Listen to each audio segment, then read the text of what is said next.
Good evening, everyone, and welcome to Plaistow's Board of Selectmen meeting for April 20th, 2020. I'd like to call this meeting to order at 6:32 p.m. Beth, may I have a roll call, please? Select Chair, Ms. Hart. Here. Select Vice Chair, Mr. Talion. Here. Selectman, Mr. Kishka. Here. Selectman, Mr. Bland. Here. Selectman, Mr. DeRoche. Here. And note for the record, Town Manager, Mr. Pearson is present. Thank you very much. Would you all stand for the Pledge of Allegiance, please? I pledge allegiance to the flag of the United States of America and to the republic for which it stands, one nation, under God, indivisible, with liberty and justice for all. All right, thank you. Our first agenda item is going to be to approve the meeting minutes for March 16th and April 14th. So hopefully you've had a chance to read them all. So may I have a motion on the floor for March 16th, please? Make a motion that we approve the minutes for March, was it March 16th? 14th, did you say? March 16th, I believe. 16th. Yeah. All right, and may I have a second on that, please? I second the motion. All right, so John seconds it. Is there any discussion before we vote? All right, so all those in favor of approving the minutes say aye. Aye. Opposed? Abstain? Motion carries 5-0-0. And the next meeting, Motion that we Okay. approve the minutes of April 14th, 2020. all right, may I have a second on that, please? Second. All right. If there's no further discussion on that, may I have a vote, please? All those in favor say aye. Aye.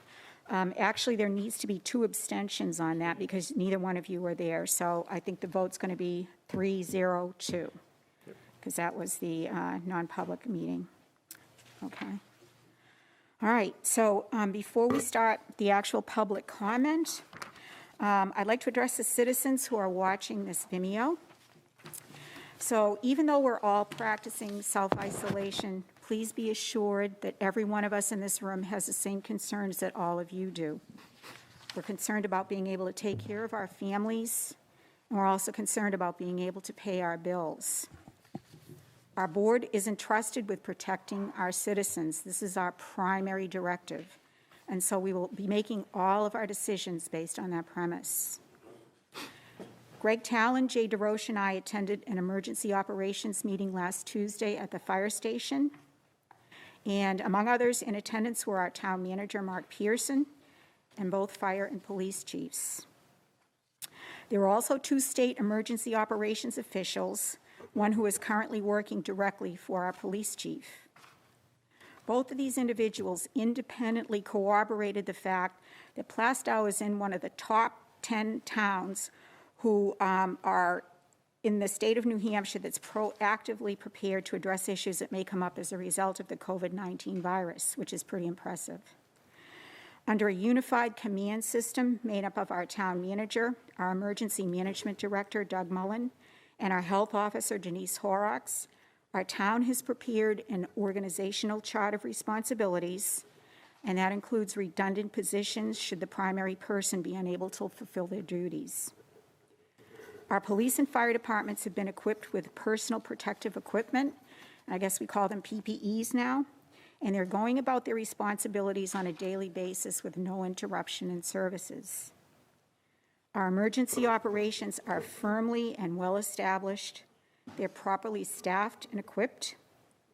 They're able to mobilize at a moment's notice. But most importantly of all, they're very confident in their ability to handle any challenges that may arise.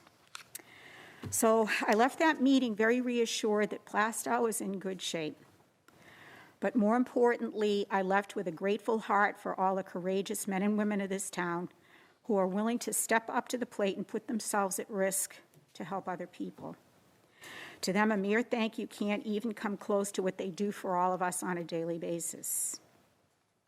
Lastly, but certainly not least, I would also like to thank all of you, our amazing citizens. I thank you for being so understanding. I thank you for your patience with us, and especially your selfless acts of compassion towards your friends and neighbors that all of us see throughout town every single day. In particular, I would like to recognize the Mask for Heroes group, who have sewn hundreds of masks for our healthcare workers, not just here in New Hampshire, but also in Massachusetts as well. And in fact, some of us are wearing those very masks tonight, like me. So thank you, Audrey Peck, for thinking of all of us and keeping us safe and healthy. We will get through this, people. We're a community of very generous, giving people, and together we come out on the other side of this, maybe a little bit battered, maybe a little bit bruised, but I think all the better nonetheless for our ordeal. So at this point in time, I'd like to invite any of the other board members to make comments if they so wish. Let's make a couple of comments. Sure, thank you, Greg. So first, I'd like to offer a special thanks to the leadership of our town, including our health officer, town manager, police chief, fire chief, and the many department heads that have directed their employees to continue delivering services to the town. They've been doing an outstanding job. And again, I would like to thank the residents who have complied with the social distancing guidelines, the wearing of masks, and have remained patient with the procedures that some of our Plaistow businesses have put in place to keep both their customers and employees safe. So thank you. All right. Does anyone else wish to make any comments at all? No? Julian? Yeah, No? I don't want to repeat anything anyone else already said. I just wanted to thank some of the organizations in our town, which are many, and I can't list them all. Some of the kids are still getting their meals for lunches because they're not in school. The school is providing, the Timber Lane School District is still providing lunches for those who got free lunches. And that's a great undertaking as well, considering the school is technically shut down for the rest of the year. So I'd like to thank all those people that are doing their part as well. Great. Thank you so much. Okay, so we're ready to begin our public comment for this portion of the agenda. And so before we do that, I'm going to read you the governor's guidelines for conducting public comment during this pandemic, so everybody knows the rules. As chair of the Board of Selectmen, I find that due to the state of emergency declared by the governor as a result of the COVID-19 pandemic, and in accordance with the governor's emergency order number 12, I'm confirming that we are providing public access to the meeting by telephone with additional access possibilities by video or other electronic means. We are utilizing GoToMeeting for this electronic meeting, and all members of the board have the ability to communicate contemporaneously during this meeting through this platform, and public has access to contemporaneously listen and, if necessary, participate in this meeting by dialing the following phone number, and I'm not sure if it's up on there. Can't see that far away, but the number is 603-560-8337, so it's right up there in case you want to call in to us. We previously gave notice to the public of the necessary information for accessing the meeting, so if anybody has a problem, please call that number. So I'll wait for about 5 minutes to receive any phone calls, and so while we're waiting to receive phone calls, there was a question, or actually a series of questions that was submitted online to our town website, and it's regarding Pollard Park paving. It was sent in by Jim Peck on Oak Ridge Road. So I'm going to ask Mark if he would kindly address that. Thank you. Thank you, Madam Chairman. So the question is, I fully understand that this project, which was funded by warrant article P-19-4, paving and sidewalk repairs, passed in March of 2019, and which lapses at the end of the year. I also understand the reason for replacing the sidewalks was that they were not compliant with the Americans with Disability Act because they were not wide enough. I have a few questions. This is from Mr. Peck. The sidewalk excavation RFP called for a width of 5.5 feet. Please explain how this meets the ADA requirement, which is a minimum of 3 feet with passing lanes at set intervals. My understanding is that if they are 5 feet after paving, the passing lanes aren't required. Is that correct? I don't have any information on passing lanes. I've never seen sidewalks that have a pull-off and a passing lane, so I will defer to Mr. Peck if he knows of any, then, and I've never seen those. So let me just comment that the sidewalks were narrow. They were broken up. There were roots growing through them. There were trip hazards. The snow blowers that we have for the town were wider than the sidewalks, and it would catch the turf, it would catch the rocks, and it was not a smooth transition for people that were using some kind of a wheelchair or something for a disability. So this project was on the radar for several years, and we took the initiative to get it done. Unfortunately, we had it scheduled for last fall, and because of some other delays beyond the contractor's control, they couldn't meet the deadline, so we set it up for April, and we notified the board, and we encumbered the money. And we, the contractor did show up exactly when they said they were gonna, because we were very firm about that. And it was the first week in April. And they've removed all of the paving, and underneath the paving was some cement. So it's been in for quite a while. The paths out there right now are approximately 6 feet wide with gravel, and then there's a Continental Pavings coming in with a sidewalk paver. It's a paving machine that's a miniature of what you see in the street. And the good part about a sidewalk paver is that it puts down the binder coat and the finish coat in a very nice uniform way.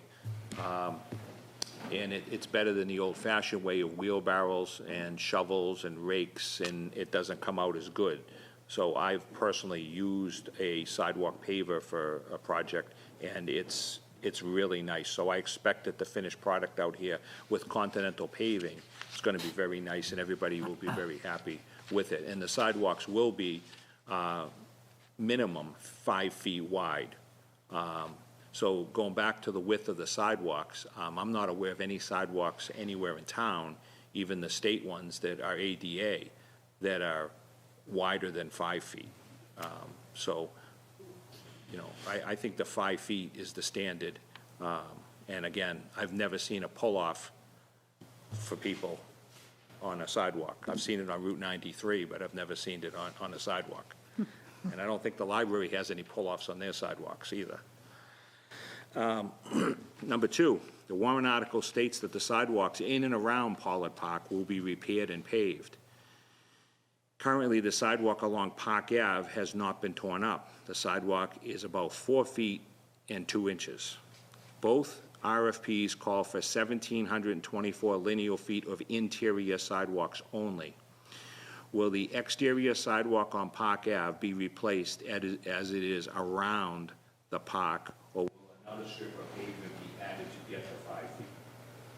Note the sidewalk around the park on Main Street and Elm Street are 5 feet 2 inches wide.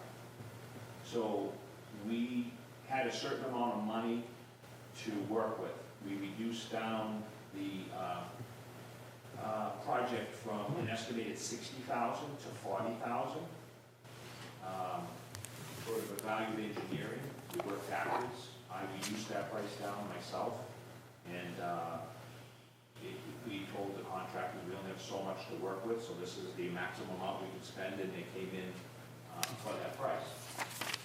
So if there was any extra paving that they could do, we were going to look at, as this is happening, if we could work on the outer perimeter of the sidewalks. So the Park Ave one that Mr. Peck is referencing, there is no plans to tear it up at this point. If there's some funds left over, we can. So that answers his question. His third question, who won the bid to excavate, tear up, and replace the sidewalks with crushed gravel at what price? It was Jim Parker and Daughters, and I don't have the exact price on it. I do, actually. Okay. So $14,600 was the contract price for Jim Parker. Okay. And Continental Paving's price was $23,925. And that, you answered the next one, who won the bid to pave, and that was Continental, and at what price? You just stated that. approximately when will the project be completed? Well, the gravel has been all put in there and compacted.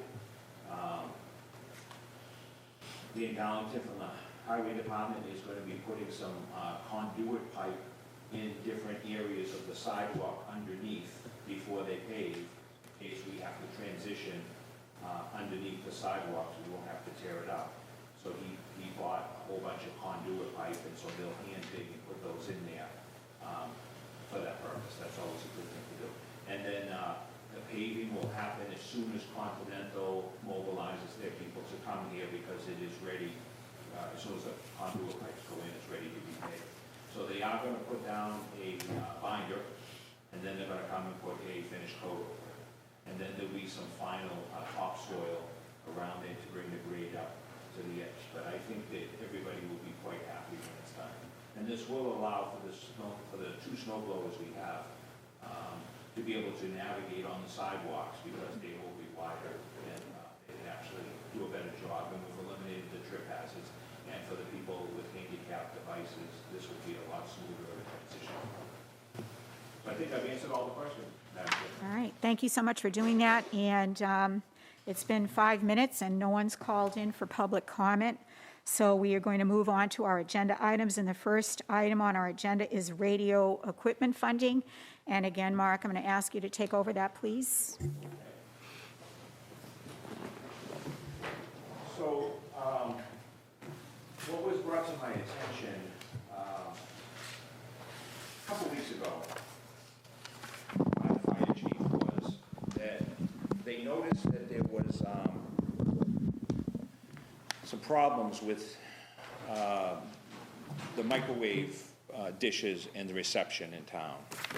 And just as a background, there is a antenna at the public safety complex, and then there are two other antennas. One is called the Hog Hill or the High Hill Tower over in Atkinson, that we have a contract with SBA. We make a monthly payment to, and we split it with Atkinson, and a couple, I think Atkinson Fire Police, and then the emergency management in Plaistow, and the police and the fire.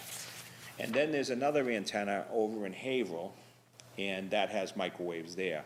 So the microwave dishes there are no longer serviceable.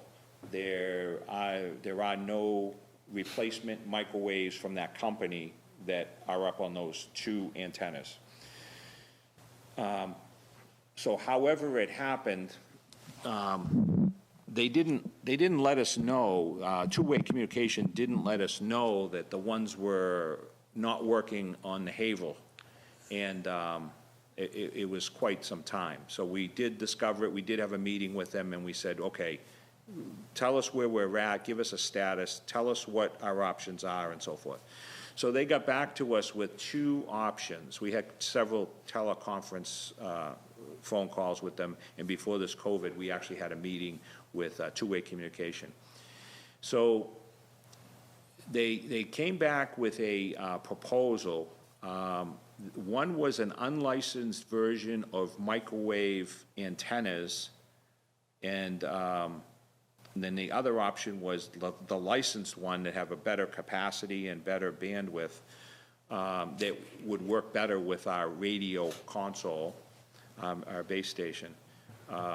And really, the prices were around $30,000 for the unlicensed version, which means that if you buy that and somebody else wants to go onto that channel, they can go on that channel because it's unlicensed, versus the licensed one, which gives you a protection.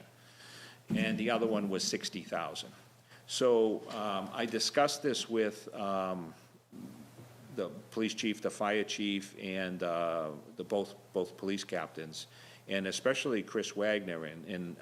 Chris Wagner worked a lot with the state and their radio system. So we had a crossover of some information, because back when we were building the public safety complex, we talked about moving the old console to the new building. And we hired a consultant, and his name was Peter Danute. And he came from the state, he worked for the state, and he did some consulting for us, and then he came back to the building committee and made a recommendation that you don't move that old radio and you purchase a new one and so forth. So we didn't purchase furniture, we purchased the radio, and we got a grant. So we made it happen, and you got a new console radio, which is good. So Captain Wagner had recommended, why don't we have Peter Danute come in and look at what we have now before we spend anything, and let's have him tell us, you know, be a third-party peer review for us, because he's very, very knowledgeable with this technology and radios, instead of just relying on the contractor to tell us what we need and then telling us what the price is. So we've been in touch with Peter Danute, and he thinks that he could do a comprehensive report to look at everything that we have now for the radio communication system, and then making a recommendation to us so that we make the right decision going forward. There's no doubt we're gonna have to spend some money for some microwaves, but he wants to look at the whole picture before we do anything, because we contacted him. So his rate is $100 an hour, and he does not think that it would go more than $5,000 for him, so 50 hours, to do a comprehensive look at this. So I think that that's a good starting point, is to start out with a consultant that will give us some guidance on what to do before we go and spend either 30 or 60,000. So I'm bringing it to the board, if you're inclined to, let me move forward with this, then I would come back to you with his report, and then we would look at what it is that he's recommending to fix this problem going forward. Really, it's legacy equipment that has been around for a while, and now the company no longer services it, and you can't buy the parts. So there's new technology now, and we have to make a capital investment. The downside is that nobody told us this. This falls into the category of what happened with our computer system. Nobody was paying attention, and all of a sudden, we just got the notice and said, oh, by the way, your computer system can just go dead tomorrow, and you're gonna be in trouble. So we need to have a comprehensive program to plan for this for the future. Yes, ma'am. So is there a critical time frame that we need to have this up and running and getting information? I mean, are we jeopardizing anything at this point? No, so what they did is they did do a temporary fix on the microwave that's out there, and it is working. Right. So under the new proposal, if we were so inclined to do the new proposal after Mr. Danute, if you allow me to move forward with that, the plan would be is to replace the microwaves with his recommendation, whatever type and whatever brand and so forth, and then have a spare microwave here in town, so that if one of the two microwaves goes down, then we have the part here, and then they would just go out and put the part up, and then it would be up and running. But we have to work on a plan so that we know when that actually fails, and that we didn't know that it had failed about 6 months ago. And I have one more question for you. With respect to the licensing agreement, is that renewed every year? And if so, what is the cost to renew it, or? It's a FCC license for the channel and for the All right, so code. we don't need to renew it on a yearly basis? I mean, there might be a charge. I can't answer that right now. But it's not going to be 60 grand? No. Okay. It's some part of whatever it is, and I'm not even sure that they charge, but I don't want to say they charge if they don't. Okay, all right. Gentlemen, do you have any other questions on this? Mark, what is the actual purpose of the microwave? Is it for, So what do you use it for? So the base station can only reach either portable radios or vehicle radios that they have some kind of a line of sight to or something with the signals. So at some of the areas on the outskirts of our town, or even it could be in the center of town, there could be a dead spot. So it's all for it's all for radios that are either in Yes. police Yes. vehicles or fire department? Yes. So then my next question then is, if that be the case, how could we not know that it didn't work? Aren't those radios in use all the time? Yeah, but if you don't go to a certain part of town and you don't call in from a certain part of town, you don't realize it until it actually happens. So this is outside the perimeter of the town? It's someplace where there are dead spots. See, there's also over in Atkinson, because the Atkinson vehicles and portables call the base station. So when they're on the other side of the hill over in Atkinson, they go to the microwave there that then comes over to the antenna here. It doesn't go direct to the base. So that's how it works. And likewise, the antenna over in Haverhill. So the microwave creates some redundancy for your system so that you have more capacity for people to be able to communicate.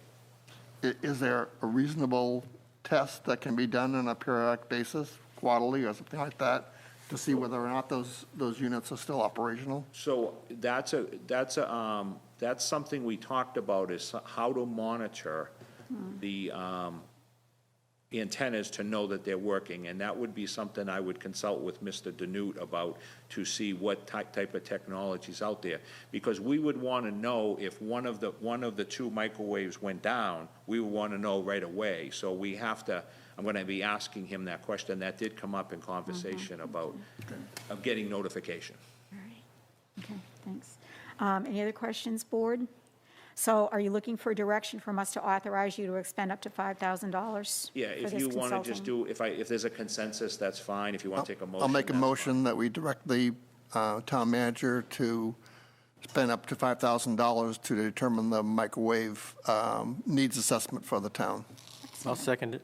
All right, seconded. Any further discussion, Jay? So where would the funds be drawn from to pay for this? Well, we would look in the police and fire budget, we'd look at the emergency management budget. There is some funding in emergency management for different types of things like this. And if there wasn't any money in a capital reserve fund for this type of purpose, then I would then come back to the board and ask you to go to the contingency fund. Yeah. But I think that this amount here, we're gonna be able to find either, say, police, fire, and emergency management to handle this 5,000. But bearing in mind that larger amount of money, if there's a larger amount of money to buy better microwaves and have the equipment and technology, we can't absorb that. I would come to you for the contingency fund, because this is unanticipated. And it's a critical need. Remember that there is some revenue that comes in from Atkinson, about $44,000 a year for the dispatch, and part of that is that we keep our communication towers up. And it's not just because we have Atkinson, it works for us too. You know, the tower over in Atkinson also helps us over in the west side of Plaistow, just like the Havel Tower helps us over on the east side and so forth. We do have a deficiency in the north part of town, but that's another discussion for another day, and I'll come back to the board about that. Okay, so if there's no more further discussion, oh, go ahead, Jay.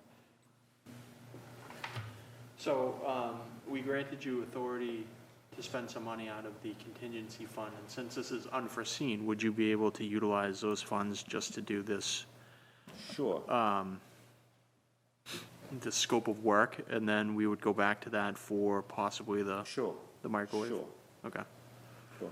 Is there enough in there to handle that $5,000? Plus, if we were to go back there for these microwaves? Not having the budget book in front of me, I do believe within the operating budget, we would be able to absorb the 5,000. I might even use the line item in the town manager's executive budget for consultation. Consultations, I might even use that. So the 5,000 we'll get to, and then I plan on coming back for the larger amount. If there's a problem, I'll let you know that we couldn't come up with the 5,000 to do it. And I believe too, Jay, that the town approved $80,000 for our contingency fund for this year, but obviously, we don't want to spend that right out of the box Right, if we right. don't have to. And I think I agree with Mark's thought about $5,000, we can pull from the budget maybe here and there, and then if we need to go into that, we can. And also, we may not want to consider as well as maybe this could possibly and potentially tie into the COVID-19 reimbursement for emergency management. That's also a possibility down the road, but I'd like to look into the operating budget because it's such a small amount. And then, you know, if you need more money, we can go into the contingency. We don't want to drain it for just one project if we don't have to. No, that makes sense. I was just, Yeah, no, it's a Curious. great question. It's a great question. And I personally would defer to our finance director and town manager as to where the allocation comes from, because, you know, they have a daily uptick on funding, and we don't really have, we just have an overview of it. So I would defer to them as far as recommendations on where to take that money. Yes, go ahead, John. Maybe you know, Mark, are we making, with the COVID-19, we may be losing revenue in town for a while? Are we making any arrangements to do any cuts to try to make sure that we have enough? I mean, you know, some people may be late on their taxes, what it's costing to do this. Are we making arrangements to? Well, that's a loaded question, and I think that. May I just Yeah. interrupt? And part of that discussion is going to be further down in Further our down the agenda. agenda. And yes, we are going to discuss some of that, and I think that's on everybody's mind as far as being able to pay their bills. So we may want to put that off as a discussion so that we can get through the agenda, and we will discuss it tonight. But I do have an answer. We don't know right now what the loss of revenue is. We don't know what our total expenses are going to be related to this. And we don't know how much funding we're going to receive for this. There's three big things right now that we don't know. We are tracking everything. We're paying attention to what's happening in Concord. We're paying attention to what's happening in Washington.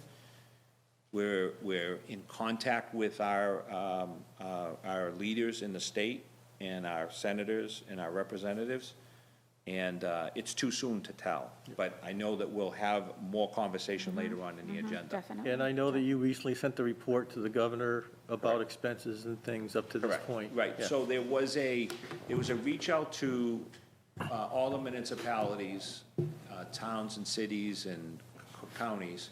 So there's about 270 some odd entities. 53% of them responded. We responded right away. We took a guess, not knowing what our loss of revenues are, what our expenses are going to be. We know some things, but we made some educated guesses, and we sent it in to the New Hampshire Municipal Association. The reason why New Hampshire Municipal Association asked us a series of questions, and we filled in the categories and gave them a guesstimate, was that they formed, the governor formed a committee to look at the disbursement of this money coming in from the federal government. That's the one that's in court today. I don't know what happened today, but it's with the governor and the legislative people. So there is a group. So one of the things that the group wanted to know right out of the gate is how much this was going to impact the communities. So they put out this questionnaire, 53%, about half responded, we responded, and we gave a guesstimate. So that's why we did it, because they're trying to learn what it is. We can't tell what we're going to lose for car registrations. We can't tell who's going to pay their taxes and who isn't. And we can't tell what all of our costs are going to be for the duration of this, because we don't even know what the duration is. So all we can do is guess. So we're looking at any further discussion on the motion. Is this specifically directed to Yeah. the motion? Go ahead. I'm just, does anyone recall when these microwaves are first put in? To me, it was done within the last 5, maybe 7 years. I don't know the answer to it, but I got the distinct impression that it was a long time ago, because these things are not replaceable now. It could be, it just feels like it was recent, but it could have been 10, 15 years. Yeah, I don't know the answer to it. I know there's been a lot of, there's been a first phase and a second phase, and now there's a third phase for the antennas, but it's a different type of antenna software that they're working on, not the microwaves. Okay. Okay, so if there isn't any further discussion on the motion to authorize Mark to spend up to $5,000, can I take a vote on that? All those in favor say aye. Aye. Aye. Opposed? Abstain? All right, so that motion carries 5-0-0. Our next agenda item is the board reorganization. And I know most of the boards and committees are probably not meeting at this point, but we should assign our liaisons and our alternates to the different boards and committees so that when we do get back to normal, we'll be ready for that. So the first committee that we're looking at is the Budget Committee. And last year, Greg Talon was our rep and I was the alternate. So I believe there was a request for Jay to be the rep, but he indicated to me that because of his work and travel schedule, it'd be really difficult for him to do that. So he requested the alternate's position. And I didn't know if you were still comfortable with that, Jay? Yeah, I'd be glad to do that. All right, thank you so much. And also, I did want to explore other areas of town, so. Okay, The all different right. committees, so. Excellent. Okay, so can I have anyone who would like to volunteer to be the rep for the Budget Committee? Don't everybody volunteer at once? I figured Greg would step up. No? Well, I did my time. yeah, I've done my time too. So if no one wants to take it at this point, I think we'll just maybe table it because I don't believe the Budget Committee's meeting until later on in the year. I'll and- take it for now You'll take unless it? All right, somebody else thanks, steps up, Julian. because someone has to do it. All right. No, I'll be happy to put you in there. Thank you for doing that. Okay. Next committee is capital improvement projects, and we usually have 2 reps for that. I've been a rep and Julian has been a rep, and I would personally like to keep on that committee for this year because I have a huge history of it. And I definitely would like to get the exposure to that. Okay. I would- Does anybody have any objections to that? Yeah, No? Okay. I'll step down for a year. Do you want to be the alternate? There is none, I mean, we didn't have an alternate last year, but you'd like to I'll be be an the alternate or either one? You'll be the alternate? I'll Okay. be the alternate. All right, so Greg and I, and then Julian, all right? Okay. Concom, last year, John Blinn was the rep, and Julian was the alternate. Do you guys want to continue that, or Yeah, I just continue it if I are can. you all comfortable with that? Okay. Okay.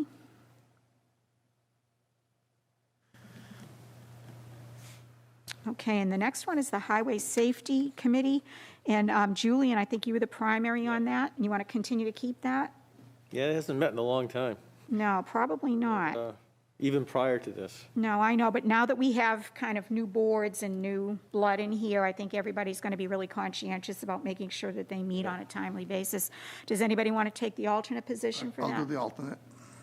All right. Thank you, Greg. Next one is Energy Committee. So Julian, you were the primary and I was the alternate. Does anybody want to jump?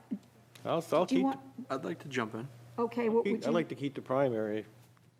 do you mind being an alternate then? No, not at all. All right. Okay, so And we Julian, always you want? both showed up in the I can past, still attend anyway, right? just Yeah, about oh, yeah. voting. Yep. All right, so Julian, you want to stay as a primary? Yeah, it's All kind right. of my baby, and I'd like to, Okay, and See it through. Jay's going to take my place as the alternate, so I'm good with that. Okay.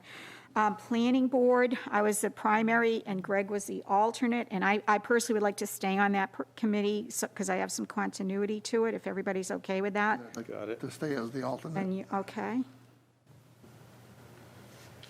The Rec Committee, John, you were the primary on that, and Greg, you were the alternate. Do you, I know Jay had expressed interest in that as well. Did you have any preference, Jay?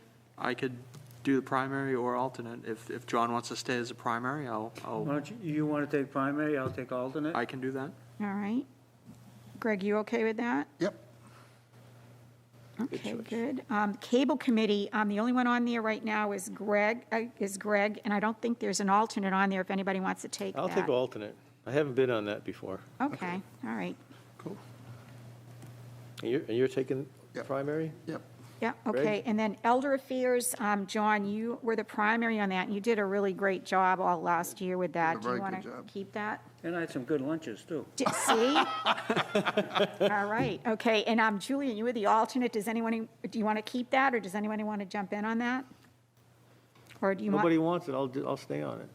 Jay, you okay with that? All right. Yeah, I'm fine. Julian, okay. So who got it? Okay.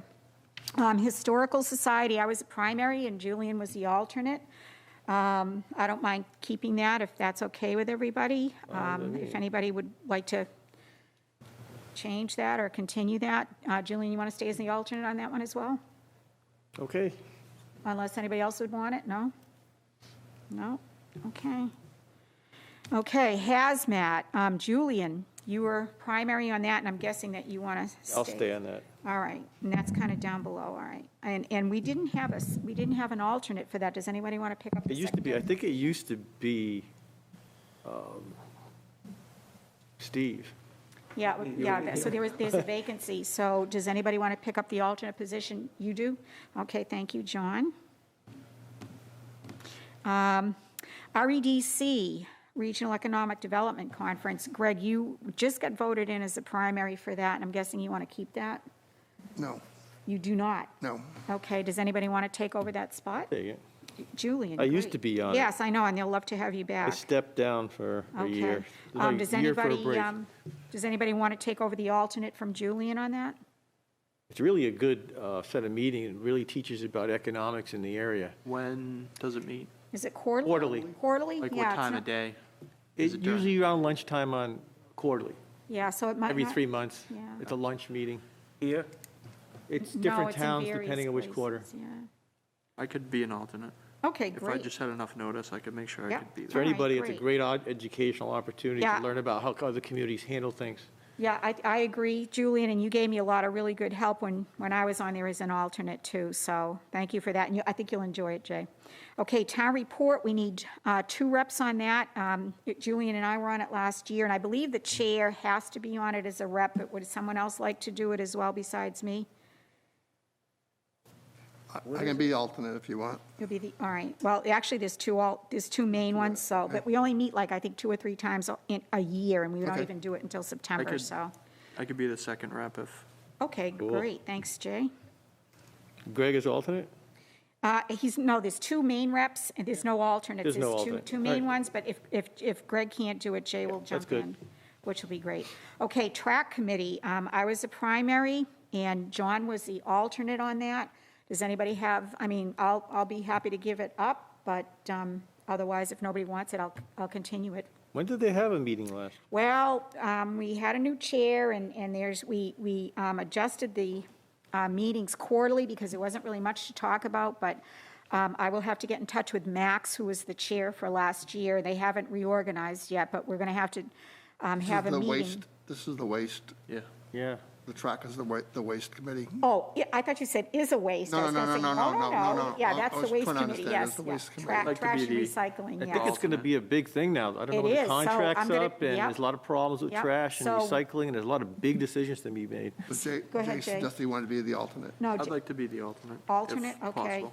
And I will be touching base with Max shortly to see if she's going to have a meeting in May, because we're going to have to develop an RFP for our new contract for next year. So- Okay. So you staying as? So I'll stay, yep, and Okay. then Jay can jump in with me. Okay, Old Home Day, John, you were primary, and Julian was the alternate, and I'm going to guess you guys want to stay there unless, Jay, you want to jump in on any of that? Yeah, I'll stay. No? Okay. And Julian. And then the Probably- last one. I think it looks like Old Home Day maybe canceled this year, so there Well, won't be you too much know to what? that one. We don't know. We don't know yet, but- know yet. It's still so far out. You Yeah. know, they did suggest possibly doing something in the fall, and that would probably, Yeah. if we get through this by then, that might be just the perfect thing this town needs to just get back on track, is to have some fun. It just So takes a we lot of don't know. preparation, so if it's I not done, know, I know. decided soon enough, you won't be able to do it. I know, I understand that, but that's why you guys are our liaisons, so you can tell us that stuff. Did- Okay, so last but not least Did you, is, did you skip Public Works? I Yeah, did, you and did. and I did, and I think we're not doing Public Works anymore, because that was the That has been, that kind of ship has sailed. The only thing left is the salt shed. Okay. And all of the other building has been done, and Taking that off? I think Okay. so. I mean, I don't know, what do you guys think? Do you still want to keep that committee, or what? It's kind of sorry. tough. Committee is always not making decisions, but it's an informative way to get the information back. So I don't, But do we need any more information? I mean, that the Phase 2's already been completed, and we're just doing a salt shed with a, I don't know unless the town manager keeps giving us a report. yeah. Well, I'm open The for only way we're going to get suggestions. information on it. So what do you think? We have enough to do. We have enough to do? We have enough to do. Okay. If it's not a committee, I would just like to recommend that we get maybe a monthly report from the town manager, how it's going, so that we all know what's going on with Sure, it. sure, that can be So done I within the put confines. all of the information in my town manager's Yeah. report every week Yep. Right. on the building of the public Okay. works, Yep. so I don't have to do another report on top of Nope. that. No, you don't. No. You're already doing it. All right, so we're going to take the Public Works off of there, and then the last thing we need to talk about is the Timber Lane CIP program. And I was very remiss when I told you, Greg, that we didn't have it, but apparently there has been a request for John Sherman to stay on that committee. I think he was the one that actually founded that committee. So if none of you all have objections, we should authorize John Sherman to stay on that committee. Yeah, I think John Sherman is a good choice. We never actually went out and asked anybody else if they wanted to do it, so. Does he still want to do it? He does. he does. He just emailed me Oh. today and said, yes, I'd love to do it if you guys are okay with that, and I He's don't the see man any for the reason job. why not. Okay, great. All right, so that little business is done. Thank you very much. That was fast. Well, yeah, we're a little behind, but that's all right. Okay, so next item on the agenda is a municipal sidewalk agreement, and I'm going to ask Mark to table that at this point because it involves some current litigation in the town, and it's not time-sensitive. So until that litigation is adjudicated, I don't really want to be making any decisions on it at this point. So I think we're going to table that for now. We'll get back to that later. So the next item agenda is we're going to review the policy on public comments. I think in your folders, this was done actually about a year ago at this time. We reviewed the Board of Selectmen guidelines and procedures. And so on page 5, and Beth very kindly and nicely highlighted this for us. Hopefully you had a chance to read it, so I'm going to open up the floor for discussion as to if or what you would like to change or review, or whether you consider it fine the way it is. Yeah, I've taken a bunch of notes on it already. And I took a lot of information from the New Hampshire Municipal Association, because I took a class on Right. on meetings and whatever. And I went back and I looked through all my notes on that class. And I also have a email out to the NHMA on a legal issue on it, because I don't know how my interpretation is right or not. But anyway, I'll just give you my comments. I wrote down on thing, and I can pass this around if you want them, and I also sent them to Beth. If you want it, she can send it to you as well. But I looked at it, and one of the things about public comment is, first of all, everyone doesn't really realize it, is public comment is not required. Correct. But once you do public comment, you open up the door. And as soon as you allow it, you trigger the First Amendment right to freedom of speech. And so that is a little bit of can offer complications. I did bring this up as something to bring up on our to-do list, because what we have here, and this is all we have, is something, but it has probably some issues and maybe not specific enough. So I went down to some of the things that were recommended. And it's all about consistency of running a public comment throughout all the meetings. Meetings, we have Board of Selectmen meetings, and we have public hearings, which are a little bit two different things. Comments during hearings are concerning a certain subject matter. Public comment during our meetings, the Board of Selectmen meetings, we don't know what it's going to be. Been many things in the past.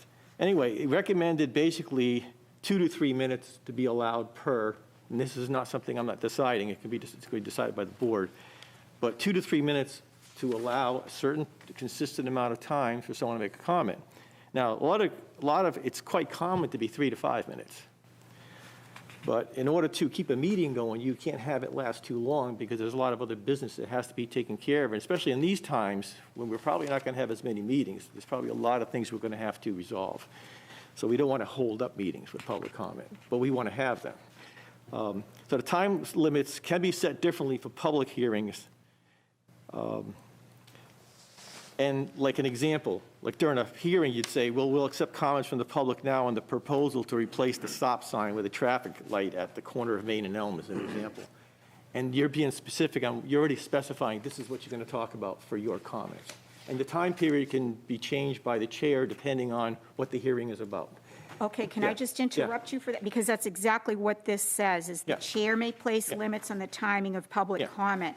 So perhaps we don't need to change that to be very specific, because Oh. you don't want to lock future chairs into, I can only let you talk for 2 or 3 minutes. I think there needs to be a little But the bit of policy should be flexibility as long as the 4 corners, Exactly, but it should be Are consistent. done. It can't be 2 minutes in one meeting and 5 in another. but It that's up should to be the chair's consistent. prerogative. Yes, it is, but still. So go ahead, Greg. So I just want to make sure that we're not undoing what's already in the RSAs for the role of the chair. The chair can make a decision on what the topic is, what the timeframes is, and whether or not we're going to have public comment. True. So those things are, right now, are inside of our current policy. Yeah, but I don't know if And I that's believe according to they- RSA.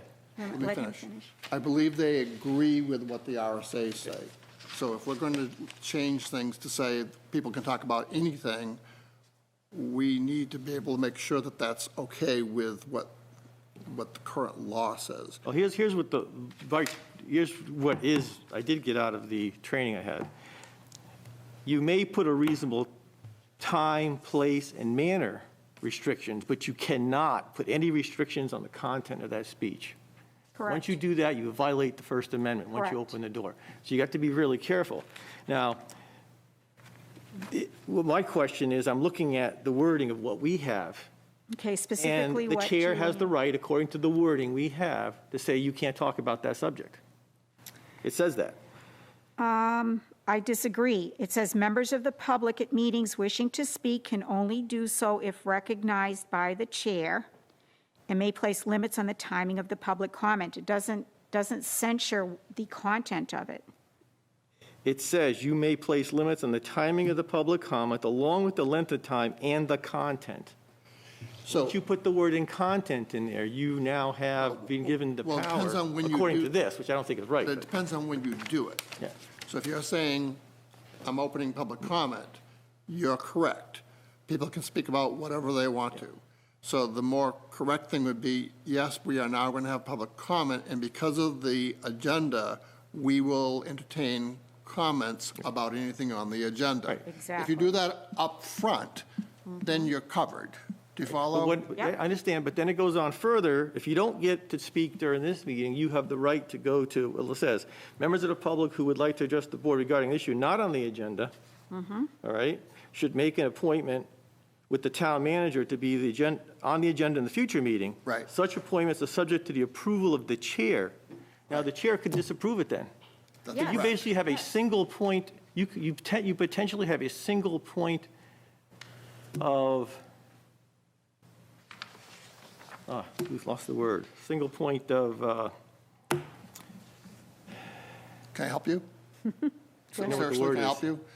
So the chair and the town manager, the word I was looking for, you have potentially a single point of censorship. okay, well, I don't want to think of it that way. I would It's the only think word I more can of think it fits. that you have 2 selectmen and the town manager coming up with the agenda.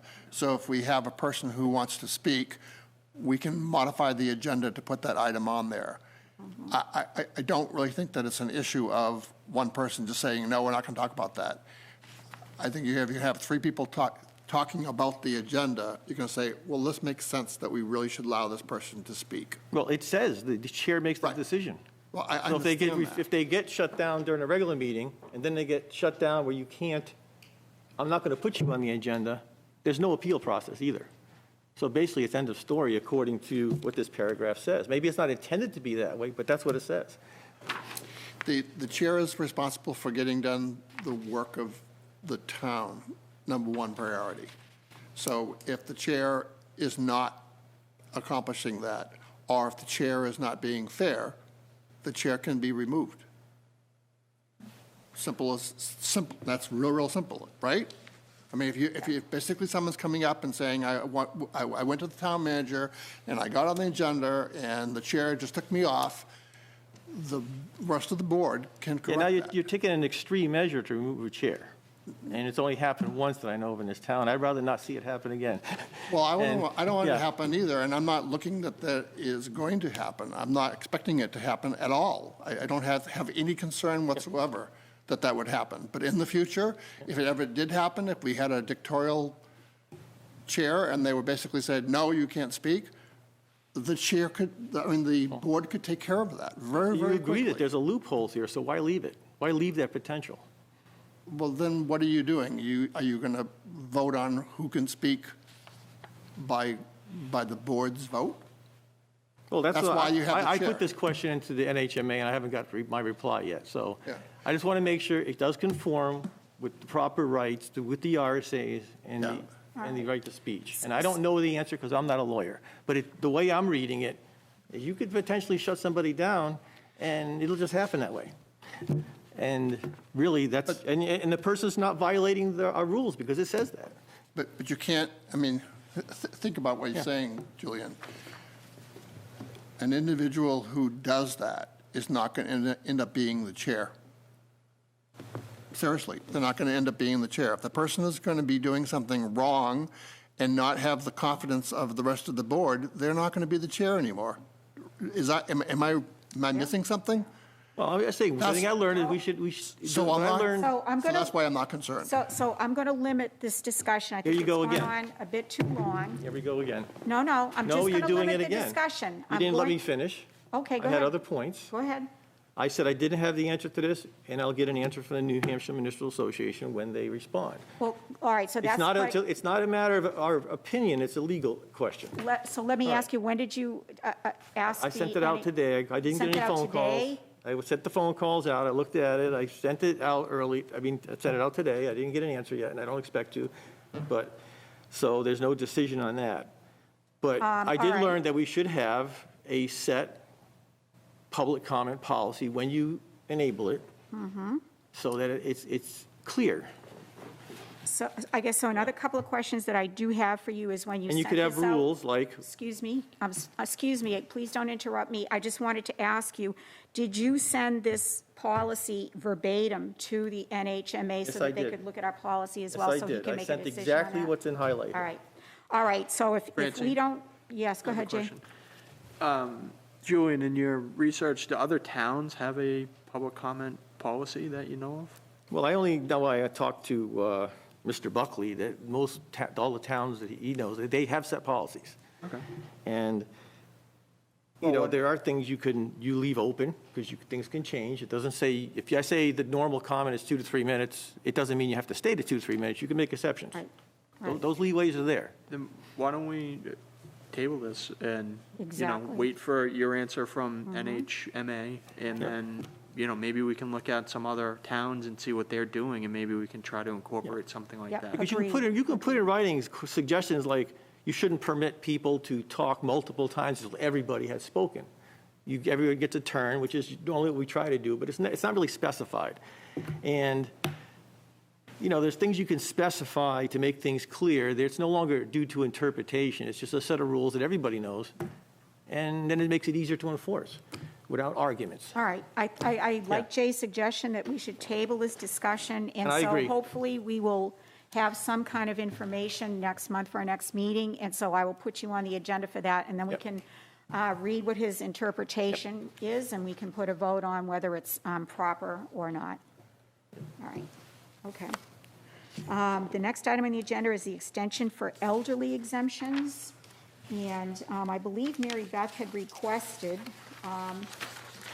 that we take a look at extending the filing for tax exemptions and credits from April 15th to May 15th in response to this COVID-19 issue.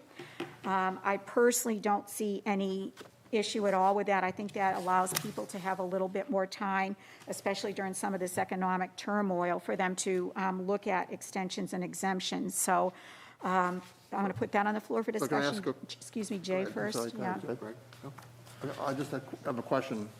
April 15th is already Come and gone. come and yeah. gone, and May 15th is right around the corner. Right. So my concern would be this, that we would extend it further, maybe like May 30th. I'm honestly not sure if we can extend it to that length of time because they do have to prepare the tax bills and they also have to prepare some of the other work that Julie McNamara needs to do. So I'm not sure if May 30th is too late on the deadline because I do believe the tax bills do need to go out June 1st. So I could possibly check with Julie and see if she could extend that deadline just a little bit more. But today is only April 20th, we're only 5 days away. Would I you know. like to suggest we extend it to May 20th? Okay. I'll make a motion to extend the deadlines for applying for elderly, disabled, and blind property tax exemption, as well as all town-adopted veteran property tax credits from April 15th to May 20th, 2020. All right. And I think she should be able to get that done by then. I'll second it. Seconded. Okay, you're going to second it, Julian? And Okay. will we meet again before that time? We're going to be meeting May 18th. I'll get into that later on the agenda. I'd like to have us just meet once a month at this point, unless you feel you want to meet more often.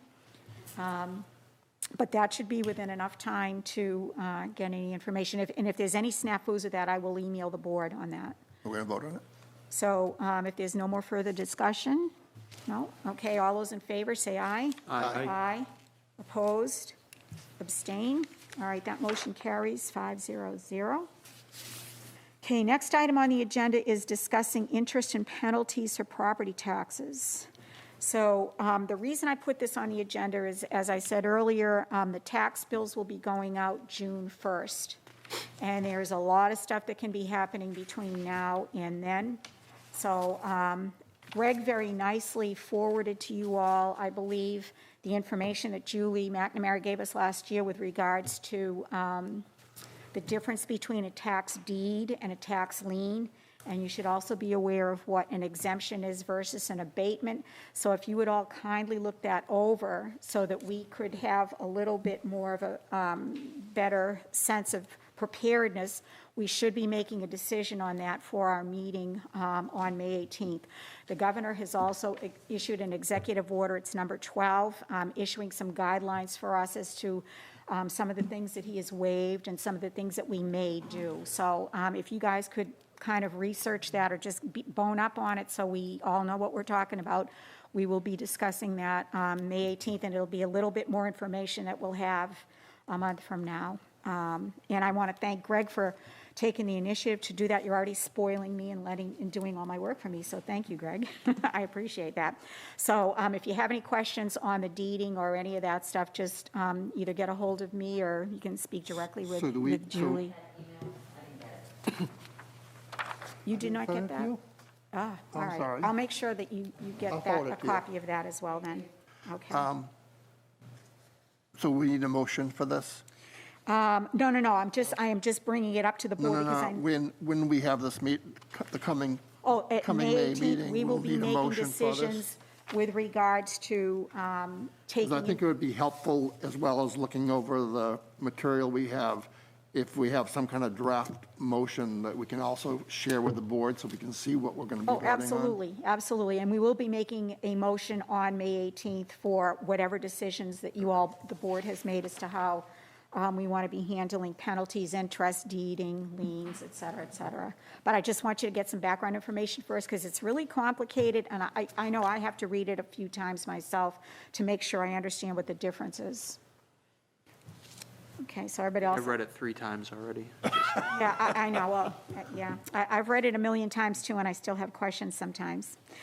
So if we're ready to move on to the construction oversight at Park, I think I'm going to need to refer back to Mark for that.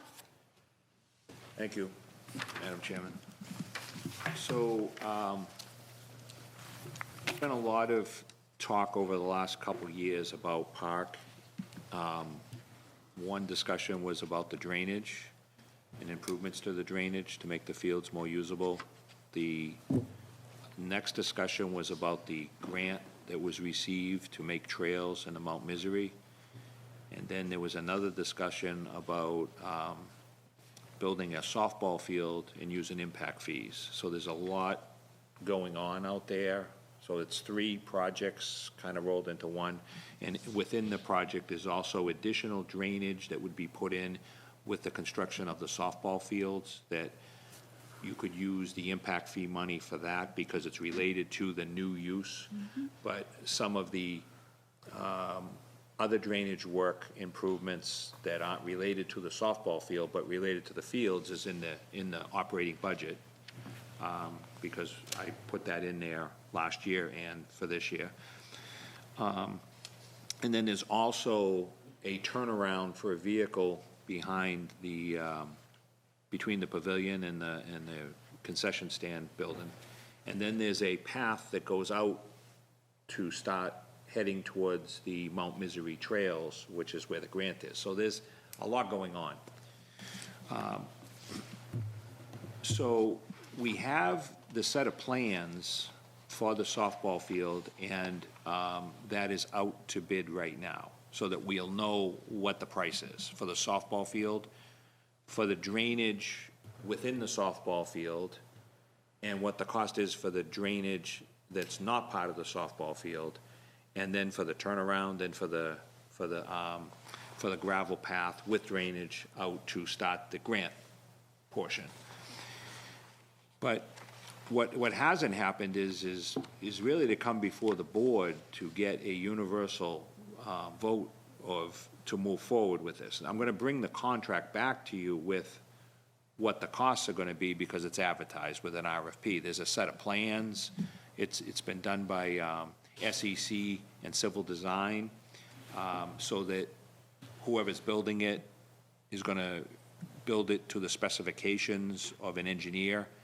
And we're not gonna build a new softball field that's gonna turn out to be a wet field. It's gonna be a field that's gonna have the proper drainage and the proper pitch and so forth, because there's only one way to do it, it's the right way.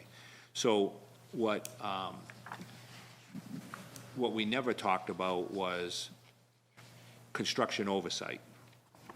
So if we were a larger town and we had a town engineer on staff, we could simply say, we'll have somebody on the town staff go out there to do the construction oversight that is a professional engineer or a civil engineer. We don't have that.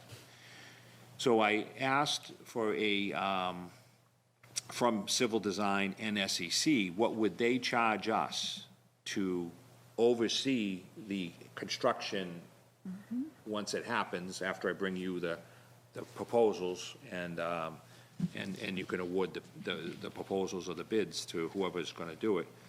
But we really need to have somebody that's gonna be there to make sure that it's being done right, as it's designed. Because if it's not installed right, you can have the best designs in the world, but if they don't put the pipes in the ground at the right elevations and they don't pitch the field, we're gonna have a problem.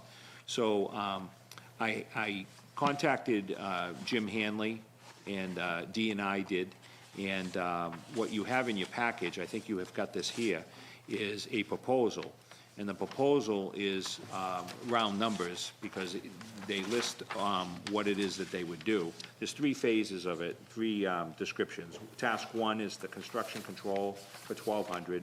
Task 2 is the bidding services for $3,600. And task 3 is the construction administration for $5,200. So I'm asking the board to make a motion to approve the construction management for the park project, so that we can have a engineer oversee the construction of the park. Is this accounted for within the amount for the, Well, we don't know what all that is. We know what the grant is for the field, for the trails. That's on its own. We know what that amount is, and that won't be used for the fields. That's gonna be used for the trails. So Right. that's one part of it. right? But it's part of this engineering and part of the trail, the walking path to get out to it. So it's on the field side. Concern I have is I have no idea what this is So going there's to impact cost. fees, there's impact fees that is gonna work for the construction of the softball field. Right. And it would go, when we get the proposals back, we'll know what that number is, and then we'll look at and see what our impact fees are.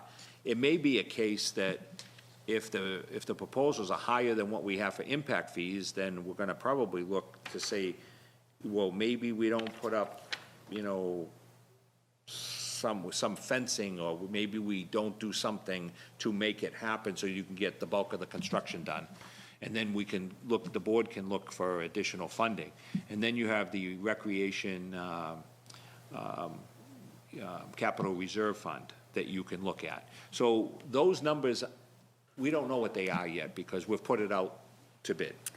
So when we come back, so this would be part of the package, but it's $10,000 to make sure that there's hundreds of thousands of dollars worth of work is done correctly. I'm just concerned about running out of money. I think we're always concerned about running out of money.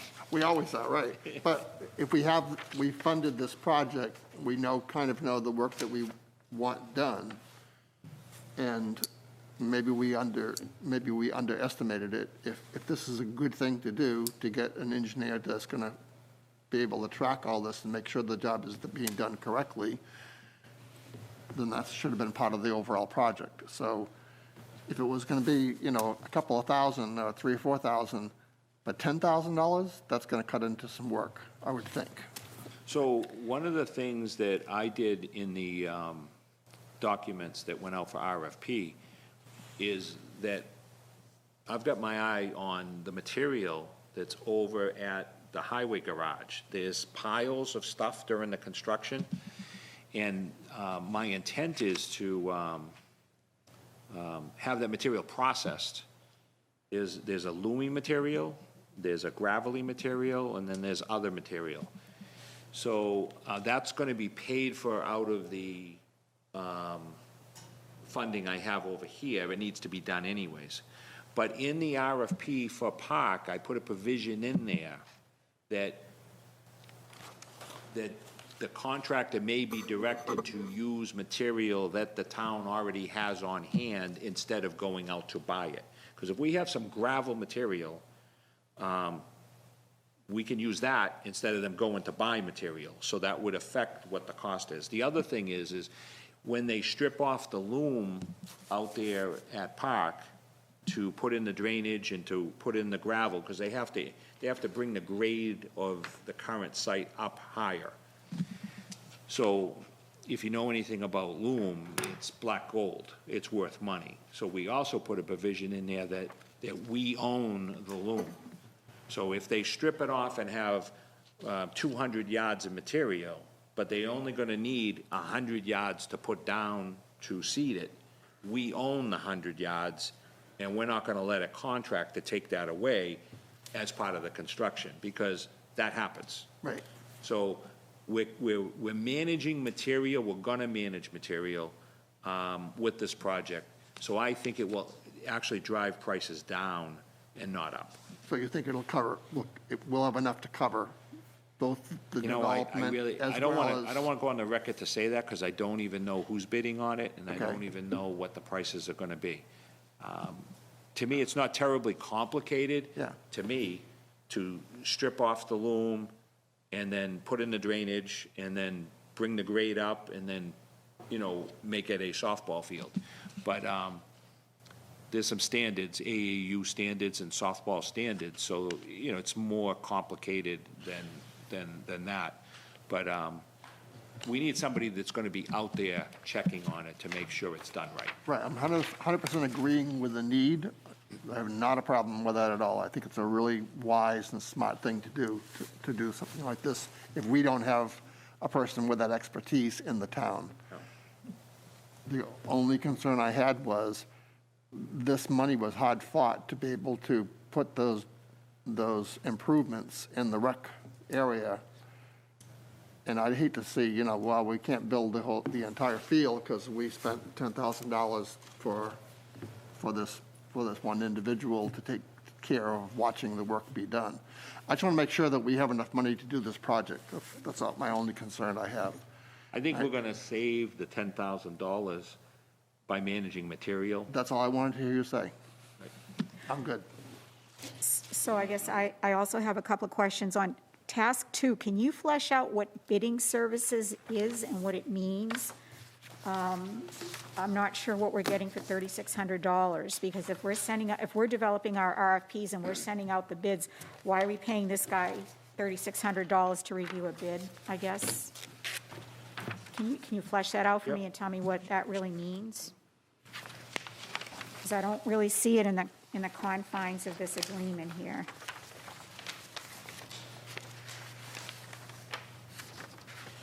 This is all indemnification and rules and regulations. To me, the bidding services has to do with working with the contractor to make sure that they're staying within the scope of the services in the contract, and making sure they're doing what they're supposed to do, and especially with managing the material.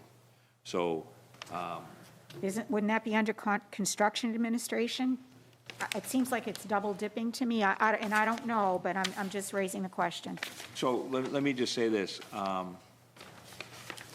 have complete confidence in this company.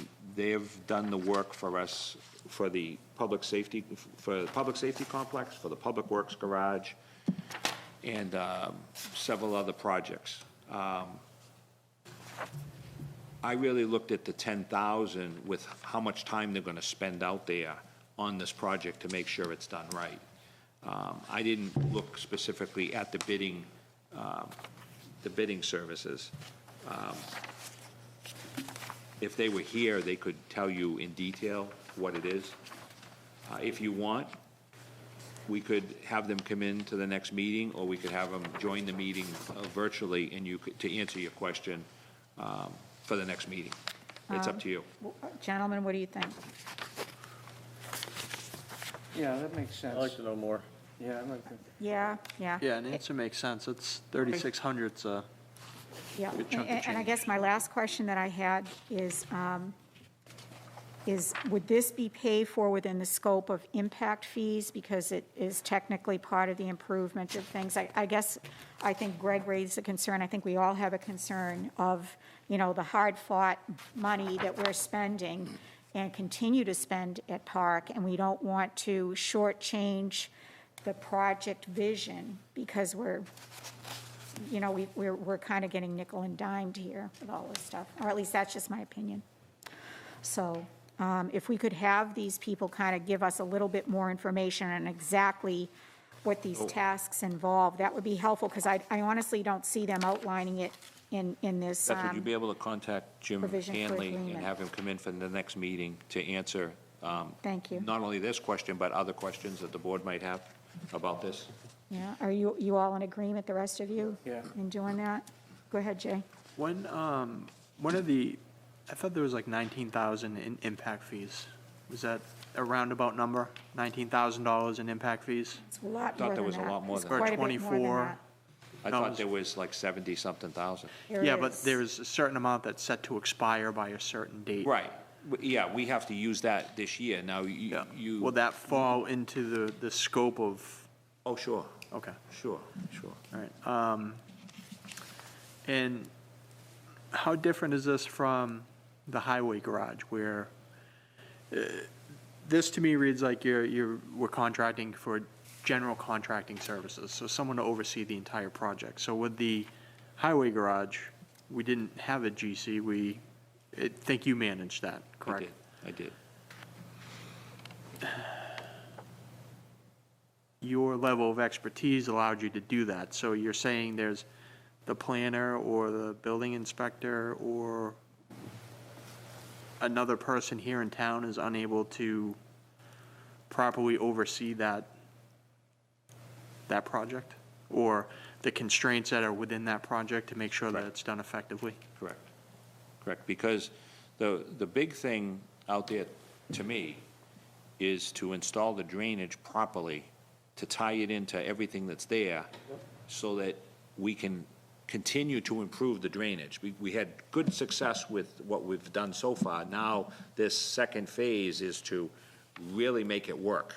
And there's some, I call it field adjustments that, you know, sometimes you look at a set of plans, and when you get out there and you're constructing it, you got a better idea out there, but you want to run it by the engineer. So what I did is I called this engineer in for the public works garage because it was about that big drainage swale over there. And we were out there doing field adjustments, and then he went back out and he calculated, and then we found a way to do it, because we ran into a problem with the elevation of the pipe that was gonna go across the road, because there was a gas main over there. So we either had to go above it or below it. So we had to go back and we had to recalculate that to make sure that it was gonna work one way or the other.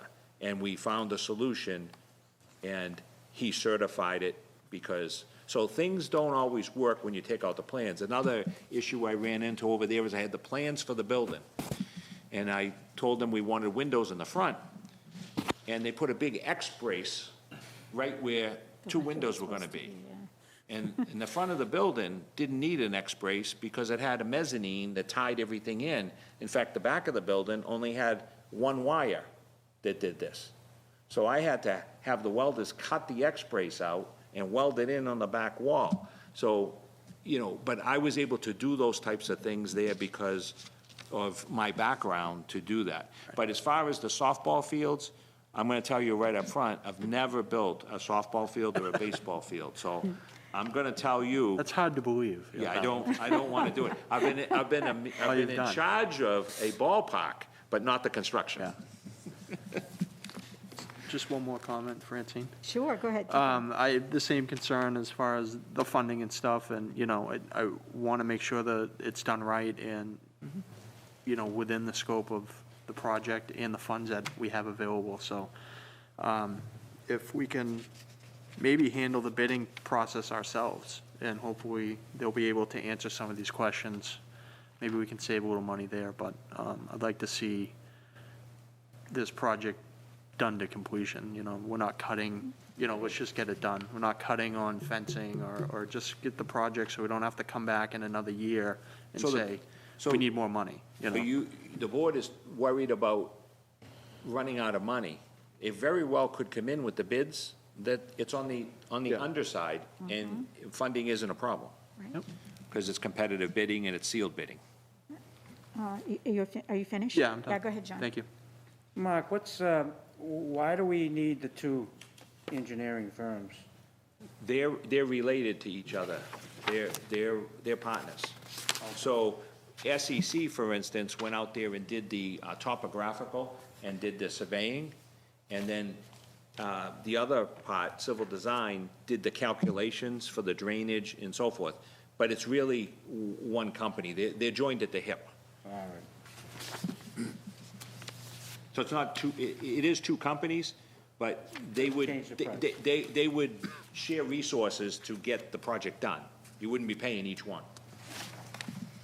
Okay. All right, so I guess consensus of the board is to have them come in during a virtual meeting on May 18th and flesh out what these tasks actually are. And Jay, to your point too, I do have a little bit of information. The Rec Trust Fund, as of March 31st, has a little over $73,000 in it, and I think there's close to $80,000+ in impact fees, of which 16 of it needs to be used this year, but that shouldn't be an issue. That's the money that I was Yeah, there's asking about. plenty That of will impact expire. fees in there, So- yeah. Which will happen because we're gonna have a project and we're gonna Right. move forward with the project. Right. One thing about impact fees is you can also encumber them. Yes, And that counts towards using the fees before the deadline. Right. So if you said, we're going to encumber those funds to use it for next year, then that vote would tie those funds in. But we're not suggesting, we're there not yet. going to do stuff this year, and we're going to wait till next year. The intent is, with some successful bidders and some prices, and I bring it back to you. Yep. As I bring everything back to you, you're gonna know what those numbers are. And then you can look at what the balances are, and we'll be able to all figure out if there's enough money. Right. And I think the other issue that the Rec Commission's concerned about too is they have other projects on their agendas for their CIP. So the question begs is, do you want to spend all of their resources and money on these particular projects at the expense of other ones down the road? So that's the other piece that we should be looking at as well. So I think it's important for SEC to give us some specific information on what exactly they're going to do with the tasks, and wait to see what the bids come in at, and then we can, make decisions along with the Rec Commission as to, is this a viable project, and is this worth, the funding of it? Because you may need to trim some of that back down the road, and that's a decision, that the Rec Commission should be making. Okay, so you're all in agreement on that? Okay. All right, next item on the agenda is electricity aggregation with RPC. We have engaged with a firm called Taylor Energies that aggregates our electricity. And they automatically renew our contract without telling us or without any kind of issue from the town, and we don't want to be locked into that kind of a contractual obligation. They do it with gas as well. So the Regional Planning Commission has started their own aggregation for electricity. Our contract for Taylor runs out May 22nd, which is right before after our meeting on the 18th.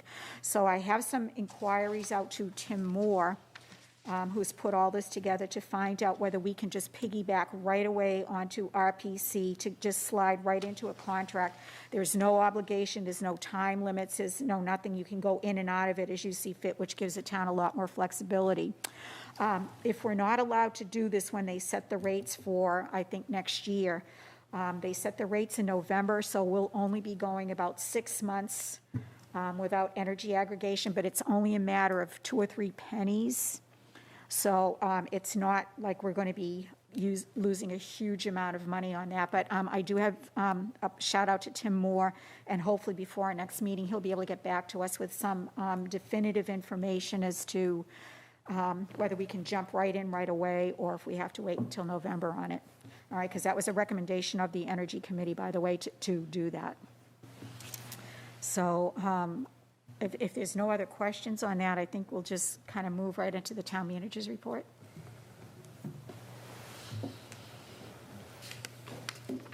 Mr. Town Manager, are you ready to do your town manager's report? Yes. Okay. So I apologize that the internet failed to get you this. I did send it to you on Friday, and I was just told that it just went through just before the meeting, so go figure. So I'm moving forward with the Public Safety Complex Road and the Cemetery Expansion Project. So there's an RFP being put together, and we should have it done this week, to put out for the construction of the road. This was the Palmer property access, and this was part of the bond project because it was a land swap. So as far as the funding goes, I reserved those funds when I was managing the public safety complex to make sure that that money was put aside for that purpose. We're moving forward with the construction of the road. I've been in touch with the Palmers and their representatives because they were concerned about this. We've met for over a year. So we agreed that what we would do is we would construct the road but not pave it, but take the money that we're supposed to use to pave the road, put it into an escrow account at today's prices, and so that when they go to sell the land, the new person using the land could then make a decision if they wanted to extend the water line up the road, which would be gravel as opposed to pave, and then they wouldn't be tearing up a road.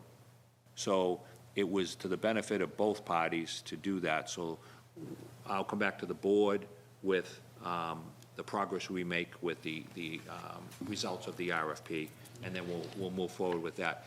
So we haven't figured out, and the board hasn't weighed in on how to pay for the expansion of the cemetery.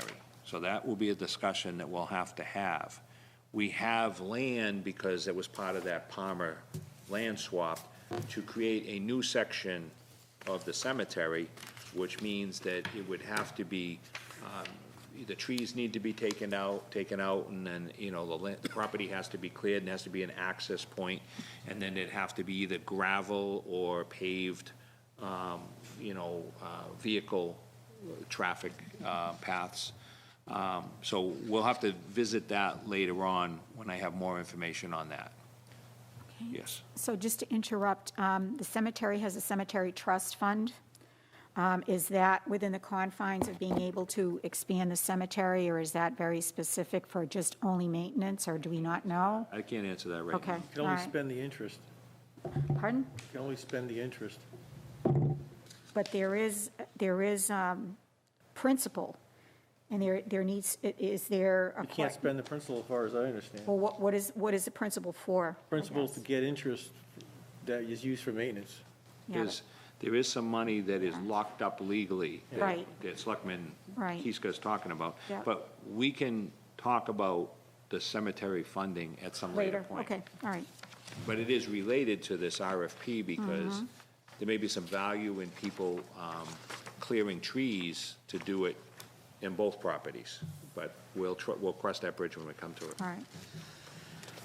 So, the next part is the new softball field drainage and gravel paths, the RFP. I think that we've gone through that in the past discussion we just had. So we'll wait for the RFP to arrive to know what the prices are. The Pollard Road Culvert project RFP is out.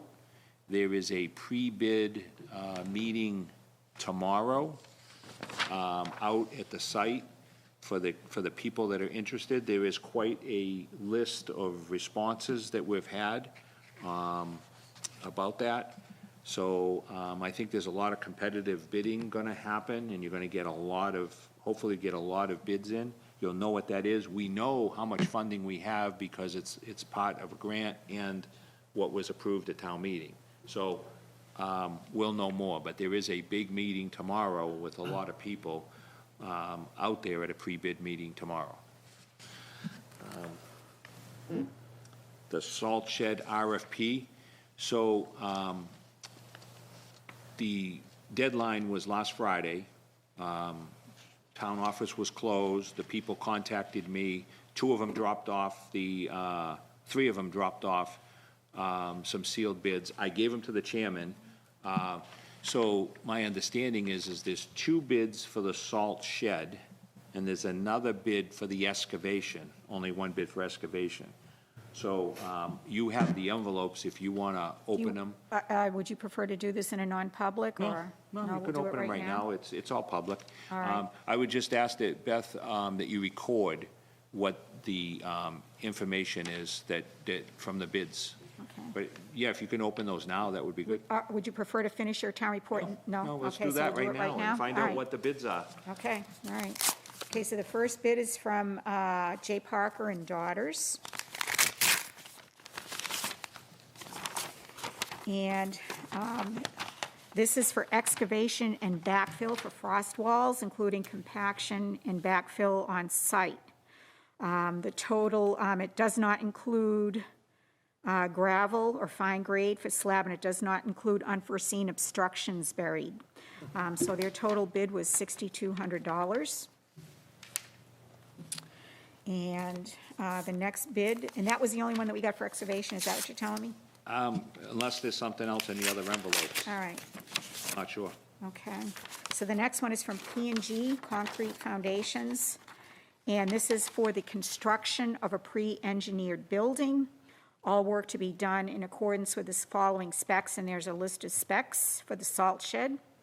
Not included is excavation, gutters, electrical, plumbing, utilities, interior slab, fire protection, insulation.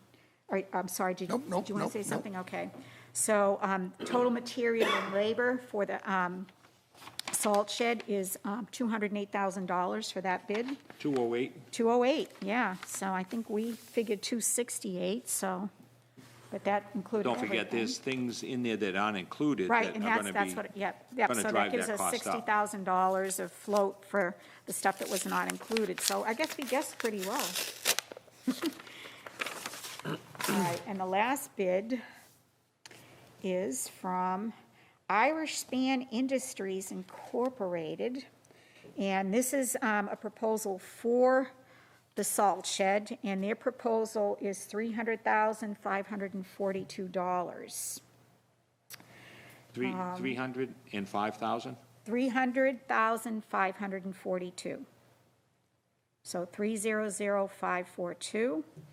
And just a quick read, and you can go over it in more detail. It does not appear to have electrical excavation or any of that stuff in here. Oh, no, it does have, say, stamped engineering drawings for building and foundation, okay. So, doesn't say anything about electrical and plumbing on this, but I obviously would need to read it a little bit more carefully. Does the P&G have the stamped, engineered concrete foundation? Let me see, it does say not included is interior slab, and it's not included with the excavation is not included either. So, what are you looking for? Pre-engineering, stamped engineering For structure? the foundation? Stamped engineered structural plan for foundation. It has a 40 by 60 foundation, 10 feet, 10 inches above grade, so it does have that. 10 feet above grade. 10 feet, yeah, sorry. All right. So and- it's about a $91,500 delta between the two bids. Right. So which one do you want to go with? I'm still trying to figure out what's included in one that's not included in the other. Well, it appears as if the Irish Span Steel Buildings does not include the gutters, downspouts, the electrical, the plumbing, the utilities, the fire protection, the insulation. It does include the slab, but it doesn't include any of the other things that is not included with P&G. So first of all, there's no plumbing in there. Nope. Fire protection, there's no fire protection in there. There wouldn't be fire protection? Okay, No salt. Doesn't burn very well. Metal building. okay. We didn't ask them for electrical because we knew that the electrical was gonna be on what we want for lights to be in there. And the salt shed's gonna be the roof line for the solar panels, that's gonna have a storage area in the back, and it's gonna send electricity back to the building and cover the, the cost of the electrical, consumption. So I'll have to look at them, but, Yeah, because I'm looking at this now, and it says exposed steel inside the main building to be encapsulated with a 2-inch closed-cell foam, and then install fire-rated paint over the existing foam, and this is a $61,000 option in the above price. that's above that. No. That's included in Option there. in the above price. Okay. So it looks like it's $240 if you don't take that option, which it looks like you're telling me we don't need to do it, but it's still significantly higher than the P&G. So I think you're going to have to kind of compare these, and I am not an engineer, and so I'm just looking at numbers, and it appears as if P&G is a lower bid, but you have to compare apples and apples, and I don't know how to do that, and I'm going to tell you that right now. So P&G was the one that did our main building. They did the foundation, and they did the building, and they did the floor. Reason why that they didn't quote the floor in this is because the floor is not gonna be concrete. The floor is gonna be paving. Yeah, okay, So we're gonna incorporate the paving into the paving of the driveway out there. all right, so 'Cause that's you why don't put, that's. you don't put salt on top of concrete. Okay. So just to me, on first blush, it looks like P&G is The lower cost. the lower cost overall, but when do you need to have us make a decision? Can you wait till May 18th on this, or, because, I don't want to rush and make a decision without understanding exactly what we're voting on, but I don't want to prolong the agony either, so what do you say? We could wait till the 18th. I could look at all the specifications and then make a recommendation to the board. In the meantime, we could have the excavation done for the hole, because we may find that there's some buried treasures over there. Because that's what happens when we dig over there. So maybe we need to find those buried treasures before we start building. Barrels full of oil. Yeah. Or diamonds, that might be nice if we So found I can that, have so- SEC come out there to pin the four corners of the building, and, because it's all part of a plan, pre-existing plan, and then have them dig for the excavation there and get it all ready. So that would eat up some time between now and the May 18th, and then May 18th, we could make I'll make a recommendation, and then you can make the final decision, and then they could come in and do the foundation whoever you decide, and then they have to order the steel, but at least the foundation would be in, and it could be backfilled, and so it won't really hold things up. There's gonna be a natural delay for ordering the steel, because they have to know, and we have to give a deposit for them to order, and then we give another payment when they drop the steel off. That's what we do, is we work on a payment schedule. Okay, and Jay, you had a question? So I heard correctly, the excavation's $6,200? $6,200 for excavation only, and that was our only bid. And I thought that was high, because we only paid $7,000 to have the big building excavated. But then there were add-ons when we hit all of the chunks of concrete and the foundation and different things we hit. So 7,000 became a little bit more, but I think 6,200 is fair, knowing what they're gonna run into, because they're gonna run into concrete and some other things out there. And that's included in 6,200?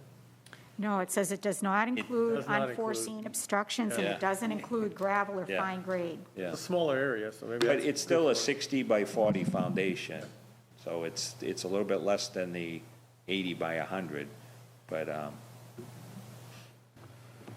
it's So the does- only bid we got for excavation. So does the board want to approve the proposal for the excavation And and then this is the table same, this? this is the same contractor that worked out the Public Works, it's the same contractor that did the Safe Routes to School, this is the same contractor that's doing the sidewalks out here. So he's good to go. He's been great. He does not throw in add-ons. We work very well together. We've even rented equipment instead of him, jackhammering the foundation. We rented the equipment and we jackhammered it, and then he worked with us. So, and he didn't give us an extra bill.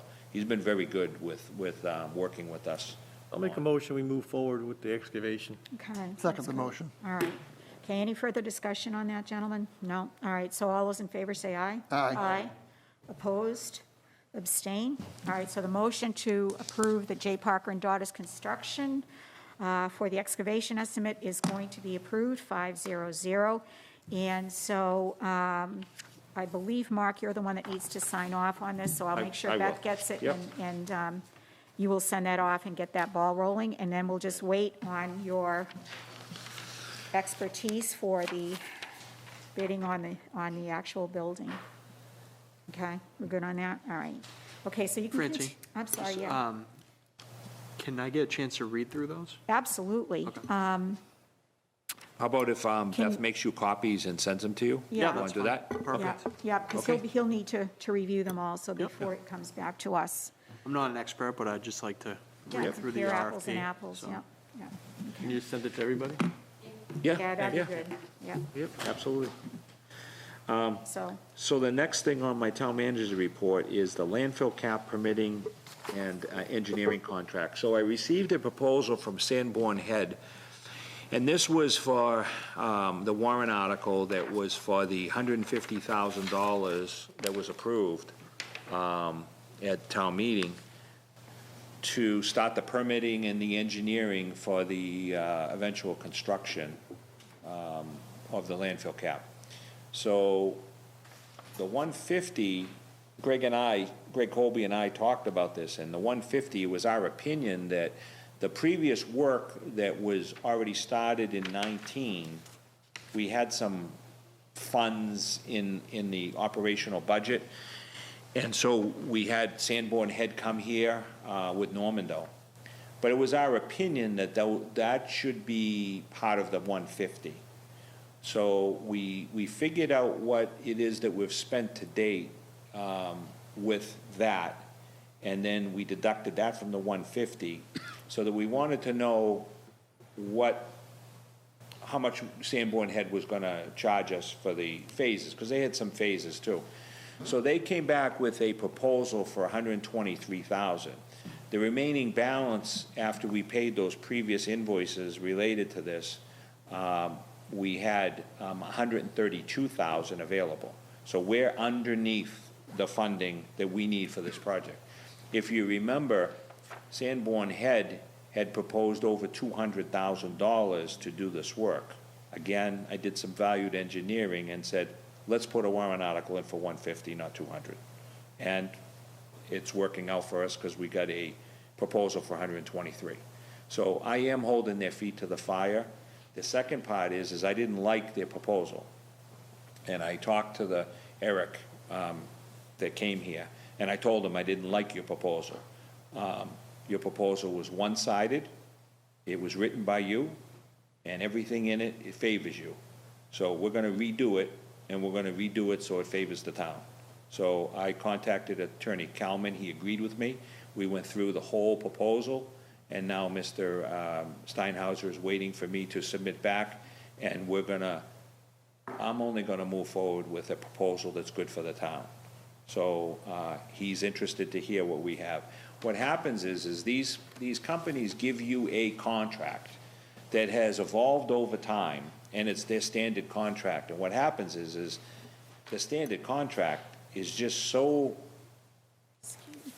heavy in their favor that they just want you to sign it. And I'm not a proponent of signing those contracts. I want to go through every clause, and I want to make sure it's fair for the town.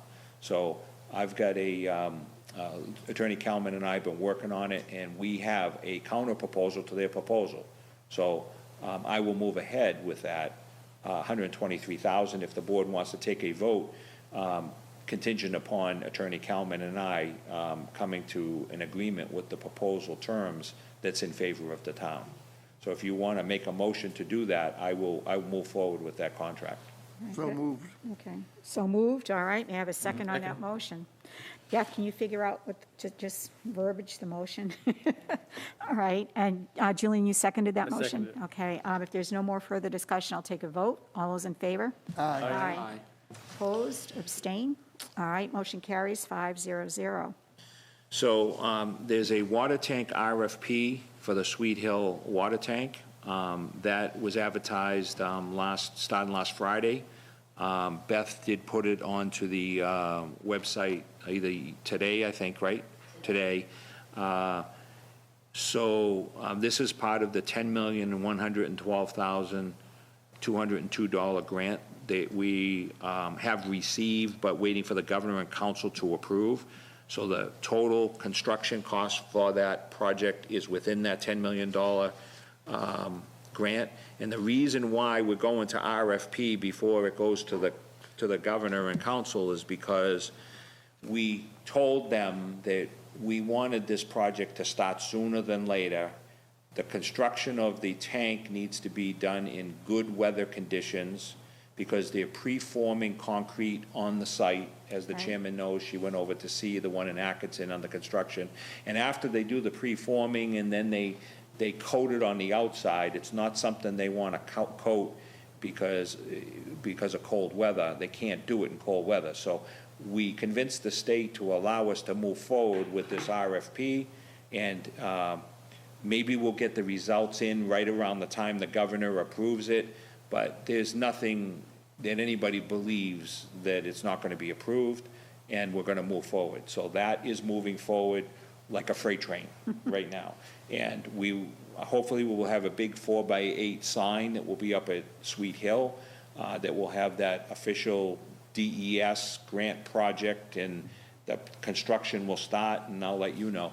We're working out the details on the, how the funding is going to happen. There's two ways it can happen. They could give us the funds to pay the contractor, or it can go direct to the contractor and the state. So we're working on those details, Greg and I, and DES, and in either way, it's going to be a positive for us, but it's about a tracking mechanism. So we're working on those details, but in the town report next year, there's going to be a lot of money in that page that talks about grants. This is probably going to be the biggest grant page that you'll have in the history of Plaistow, is $10 million worth of grants, or more, because there's other grants there. So we're moving ahead like a freight train on the water tank. Atkinson easement, this is the pump house. Atkinson is not going to give the town of Plaistow an easement. So that has made it back up to the highest level in state government, to the governor and to Senator Morse, and they're aware that Atkinson is not going to give us an easement. So we're working on another plan right now.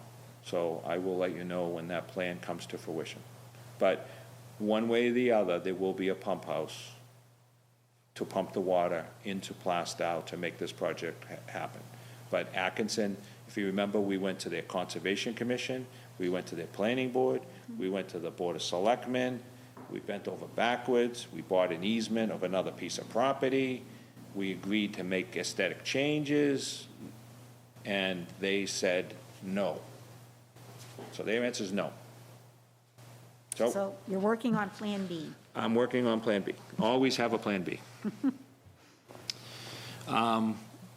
So in the light of this COVID-19 and this, coronavirus thing that's going on, we were informed that there might be a stimulus package coming out through DES for shovel-ready projects.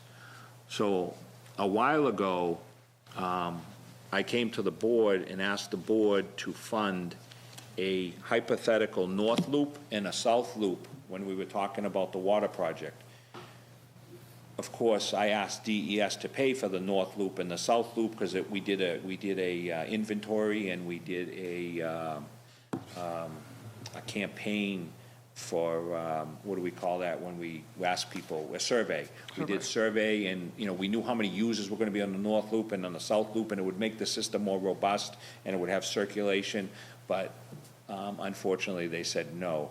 So that, we paid for some engineering, some preliminary engineering plans for that.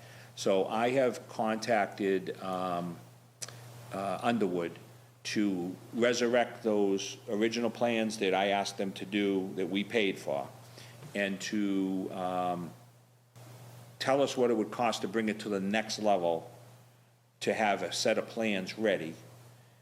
Because if there's a stimulus package that comes along, it would make sense that I bring to the board, as water commissioners, a north loop and a south loop with a stimulus package funding that may not even cost us any money, to put in the north loop and the south loop, and then I asked them to actually incorporate in a Westville Road connection, because we're coming through from the other side and we've already connected the bridge. So that would be this short stretch there, and to also do the same thing with Chandler. So not only would you have the north loop, but you'd have the south loop that connects through to Westville and connects through to Chandler, which would even make it even greater to reach other neighborhoods and residents that need water and circulation. So I'm being proactive. I'll come to you and say if we need some money to bring those plans to shovel ready, so that we're ready. But when they're looking for shovel-ready plans, they want it done, ready to go. So I think it's worthwhile to do anyways, and I don't think it's going to be big bucks because we've already done some of the work. But I'd like to be ready if that happens. And so I filled out an application, which I'm allowed to do with a previous vote from the Board of Selectmen, is to apply for grants. So I already filled out the application and put in all this, what I'm telling you, into a grant application for this. Now, my estimate is, and Underwood confirmed that I was real close, and they agree with my number, is it's $3.5 million. So I put in for a grant, a preliminary grant for $3.5 million for the North Loop, South Loop, and the connections. So, Mark, do you know when they're going to give you the results of your application? no, because it's not an application for the money, it's a pre-application for a stimulus if it happens All right. for shovel-ready. Okay. So it's out. It's a It might be, pre- it might be next year. Okay. But usually they have stimulus like this that happen. The last one I worked on was in Hudson with, in 2009 or 10, and it was the energy one. So I filled out a whole bunch of grant applications, and we got, several $1 million worth of funding there too. So sometimes it's the communities that have plans ready are the ones that are the successful. Right, okay. So I'm working on it. The Pollard Park Sidewalk Replacement Project, Jim Parker and daughters, they started and they've completed all of the crushed stone base. And like I said earlier in the meeting,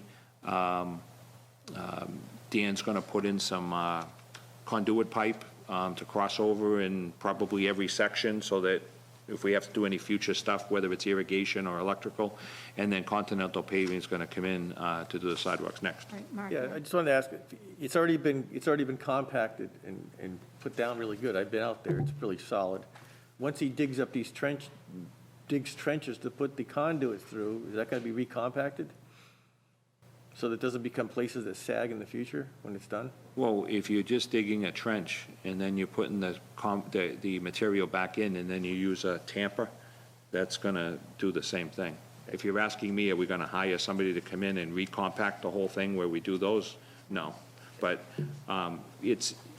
you can dig a trench, put a pipe in and compact it in, and it's not going to heave or anything.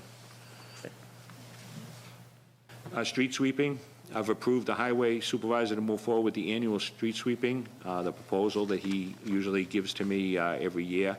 In addition to that, the next item is the Route 125 islands. I've assigned the highway crews to be out there cleaning up the dirt, debris, and all of the dirt. And there's some dirt that gathers on the side of the road that the weeds grow in, and they've scooped up that. They got a couple more islands to go, and I have asked them to get a quote from the same street sweeper to come in to go out to the islands on 125 and sweep up all that dirt that's out there on the islands. It's a couple miles of dirt, because that's where the weeds are really coming from. So they're going to get me an estimate, and if the estimate is reasonable, I'm going to go forward.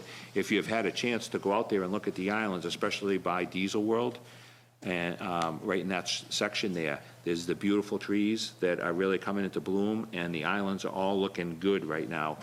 The ones on the south side of the Westville Road Bridge are the ones that are left to do, but they're working on it. And anytime that they have some downtime, they go right out there to do that. So that doesn't mean that we're still not going to have the prisoners come in, because we will. So they'll help out with either the islands, or they'll actually help out with the cemetery. So we're going to make the corridor on 125 a lot more pleasant for people to look at, and not have those overgrown weeds in the trash like we've had, because we get a lot of complaints. So people actually been going by giving the thumbs up for the guys out there cleaning up everything on the islands. So I don't know if you've noticed a difference, but we're Looking really good. Huge difference, yeah. huge, yeah. Comcast phone changeover, where we started the project, we ran into a couple glitches. It had to do with firewalls. Nothing's easy. Comcast installed something, but it was slow. And then we found out the reason why it was slow is because we had a firewall that was preventing their Comcast from working at fast speed. We ironed out the details. We're operating three times the speed that we were operating before, because the firewalls were really slowing down the internet. Now we're going to be operating at a faster level now with Comcast. So we've got some success going on now, but they're working on it and rolling into all the buildings and doing all of their technical stuff and working with our IT. Yes. Will one of the conference phones replace the one here on the Great Hall? Because we can't call into that phone. This phone does not have an outside number. Right, You right. can direct it So- locally. So what we're working on with Comcast is, because they're bringing in all new phones, Right. and we told them, okay, we want 3 conference phones, those ones that look like a Star, Starfleet Academy. So they're gonna have one here, gonna have one at the Public Safety Complex, and they're gonna have one at the Public Works room, because we're gonna be using that more than ever with this teleconferencing and so forth. So we asked them for a price, because we wanna make sure we get the right phones that are compatible with the new system we're getting. We don't wanna buy something that we can't use right now, because they tend to be quite expensive, so we're waiting for a price from them. So I am working on that, and so you'll be able to just hit the button and get calls and make calls and do a teleconference. In fact, I think we'll be using it for the it will tie into that technology that's up on the screen. Good. Did you have a question, Jay? I'm sorry. Oh, no, I was- Okay, all right. Touching my face when I shouldn't have been. You caught me. So at the same time, we're doing a computer IT changeover, and we have systems engineering, and they're working on it. And what I like about systems engineering right now is I get a report, and it's a weekly report, and it tells me on the update, and they have different categories. This last one was a minor slide, and it talks about all the things that they've encountered and all the things that they've been able to fix.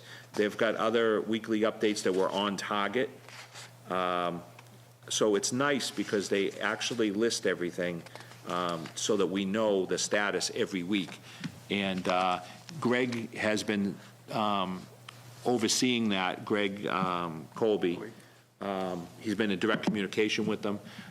So we're in that changeover phase. They're installing additional equipment into our server rooms and additional firewalls, and I know Jay and Greg probably know exactly what it takes to change over a system. I just know that they're doing it. So they're working it, and it's not interrupting business, and we're making a transition. I brought them in here, you know why we're doing it. We're making a transition. So not only are we transitioning the phones, we're transitioning the IT, but it's not interrupting business. And it's at comparable cost. And you're also right? doing assessing, so we're really transforming right now. And it's at comparable cost, correct? Yes. Yep, Yep. okay, just so everybody knows that we're not. Yep, not increasing the cost. Are we getting cooperation from Amon in the transition? Yes, we are. Good. Excellent. I talked to you about public safety antenna problems, so I'm not going to repeat that. COVID-19 updates, we had the meeting in the EOC Tuesday, the 14th.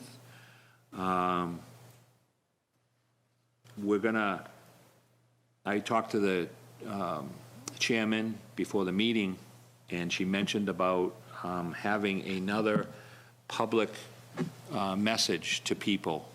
So I asked her if we could incorporate her comments tonight into another release that we would put on the website of that and the meeting we had over at the EOC. And so she said yes. So, well, Beth, when we do that, let's send it back to the chairman so she could actually add some of her, edit her comments and so forth. But, and then she also asked me if we could schedule another meeting as a public message, public announcement. And so I'll take input from the board if you have any ideas on who you want to be at the next one. As you know, it was myself, the fire chief, and police chief last time. So we can work on another group of people, or we can do the same people again. Honestly, I don't have a lot of new information. It seems to be watching the news and reading the newspaper and reading the articles to just look at the trending right now, and the trending has some favorable things going on. So we're not we're not really going that way. We might be going this way, but we are in our biggest period of time right now of uncertainty in New Hampshire. This is the part where it's worked across the world and is here, and Massachusetts is peaking now, and we're really northern Massachusetts, because this disease does not know a state border. So Rockingham County has some of the highest numbers in New Hampshire. So we're peaking right now, and I think we're going to be peaking for the next 2 to 3 weeks. So that's all I can say, and I'm not making this up. It's what's on TV and what they're releasing for numbers. So How about testing? Have we heard anything at all from the state on availability of testing? no, but I mean, I've been watching the news, and the news is they have some sites set up in New Hampshire for some testing, and as you know, from the federal level and through the Defense Act, where they're making some tests available that can give you results in a matter of minutes now. So there is a cycle to get these quick testing things out to the public. I think a month from now, we're going to have a whole lot more testing that's going to be available for people more globally, so that, because they've really ramped it up. Same thing with the ventilators. Now New York has said that they don't need as many ventilators as they once thought, and now they're offering 400 ventilators to the state of Massachusetts if they need it, and it can be there within 24 hours, so that's a good thing. I mean, it's not a good thing when someone needs a ventilator. It's a good thing that if somebody needs it, there are ventilators available. What we were hearing before was there wasn't enough ventilators for what they were projecting. So naturally, if New Hampshire needs ventilators, I think that's a good sign too. Yeah, and also, Greg, to your point, I did get some information that was updated as of yesterday from Okay. DHH. And so persons that were tested that were negative was 12,726. They have 6,472 specimens submitted, and then people with tests pending is 298. So there's 19,500 people that have been tested so far in New Hampshire. So I don't know if that will answer your questions. Well, my but it my doesn't- question was yeah. kind of a follow-on, is eventually New Hampshire's going to start trying to get its economy back open.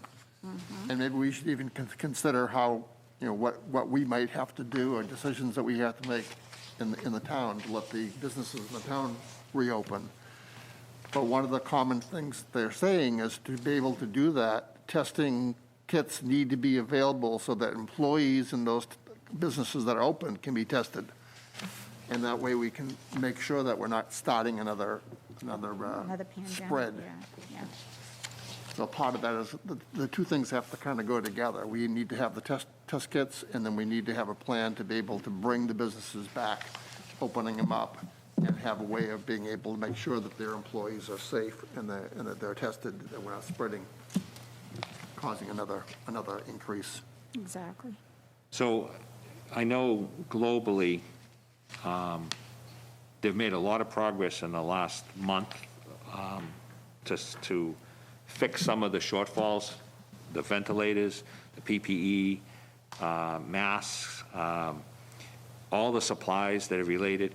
And then I can tell you that we have an inventory in Plaistow, and this is updated weekly, and we put in, as you know, from the EOC for supplies, and we receive supplies. I mean, I can tell you that we have 494 rolls of toilet paper. I can tell you how many bags we have. I can tell you how many sanitizers we have. I can tell you how many PPEs we have, how many masks. So we do this weekly, and we figure out our burn rate, and then we request, replacements. So it's very uncomfortable talking to a mask. So we have this, and this is coordinated with all the town departments. On every page, in every product, there's facility maintenance, town hall, public works garage, fire department, and police department. And we know who has what. We can tell what department has how much toilet paper, who has it, who doesn't, who has gloves, who has PPE, masks, gowns, full suits, Tyvek suits, eye protection. So we're on top of it. And as supplies come in, we're already in the queue to get more supplies because we've already put in, you saw that EOC, web EOC, how it works. So we're on top of it.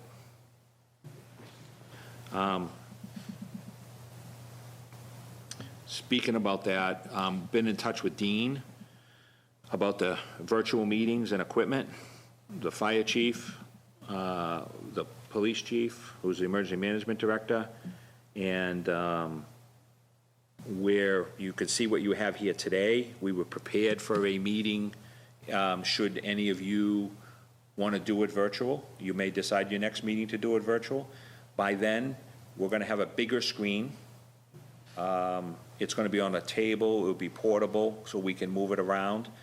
Don't forget, it's not just for the Board of Selectmen. It's going to be for the Planning Board and for the Budget Committee and for the Cable Committee and all the boards and committees. So I had them order 2 large TVs, and one of them is going to go over to the EOC room because that TV we have is a 65-inch. We're going to order a 75-inch so we can have 2 screens going at the same time. So Dean has put together a proposal.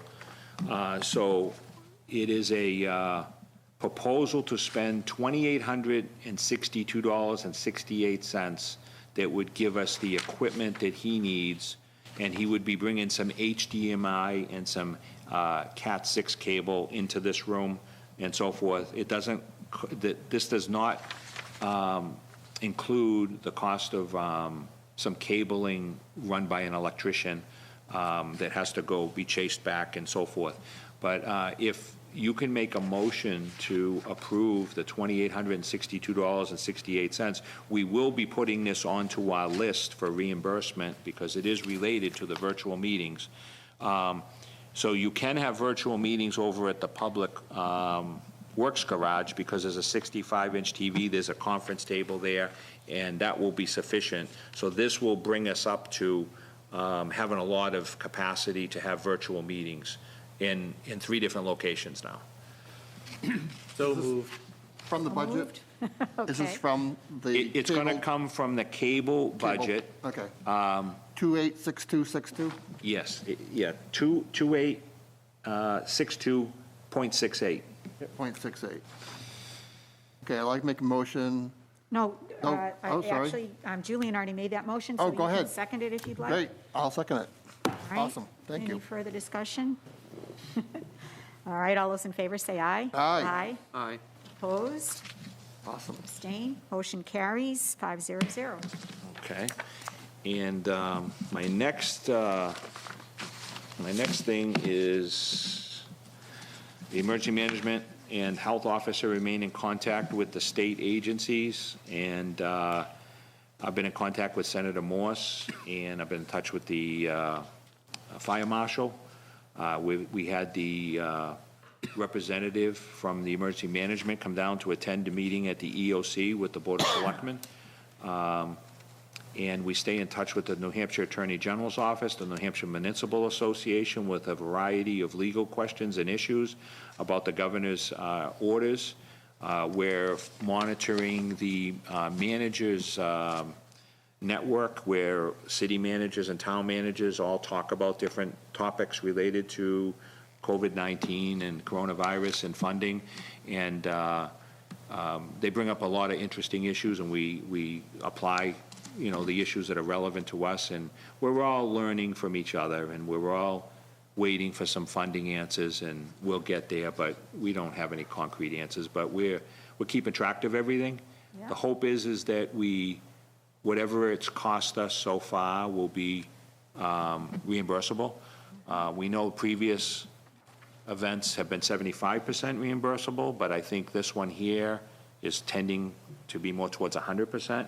As you know, we've increased the staffing at the fire department to cut down on response times and have people better prepared and less contaminated, instead of having 8 people run out of their house to go to a call. We've got people in the firehouse now so that it's more segregated, and those people aren't coming out. Those other 8 people or 10 people aren't running out because they got people that they know are going to go.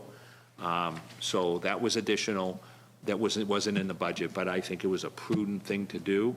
I made you aware of that, and, that's a cost in the budget, but hopefully it'll be reimbursed. We can definitely prove and demonstrate that that was related to the COVID-19 and why we did it.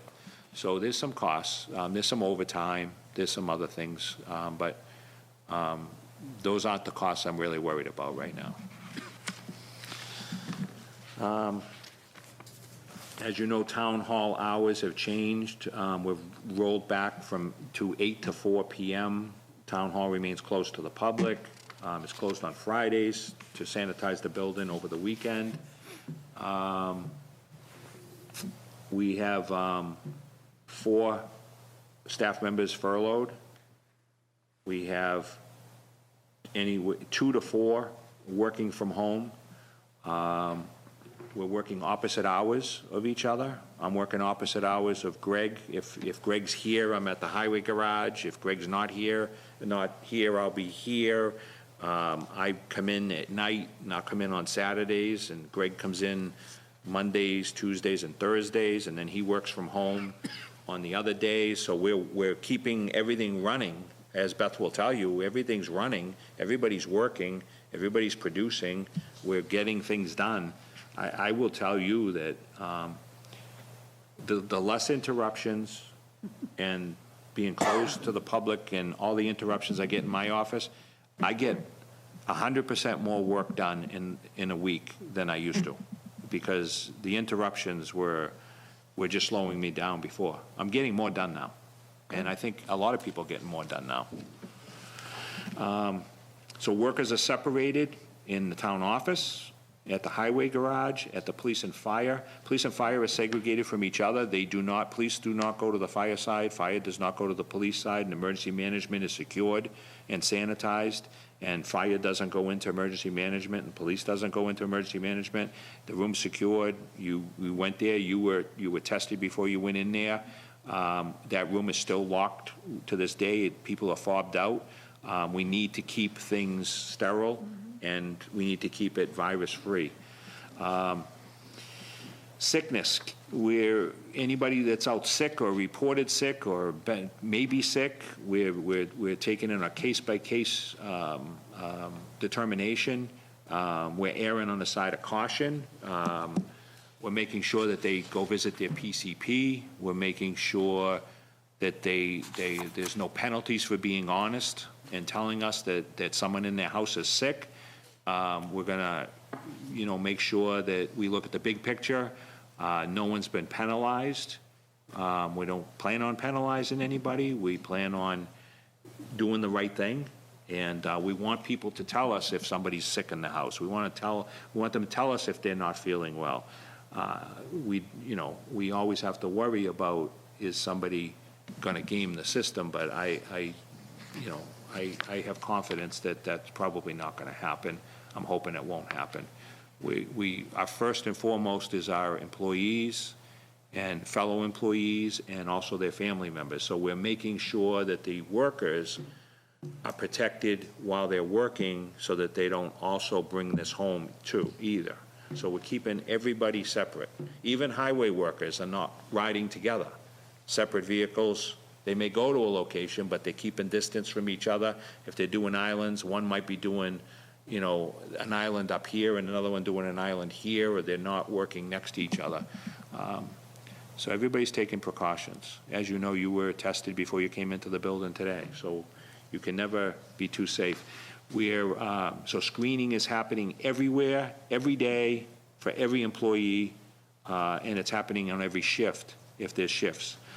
Decontamination, they have procedures for decontamination of if they think they have an exposure for the fire vehicles, for the police vehicles, for decontaminated individuals, for disposing of equipment.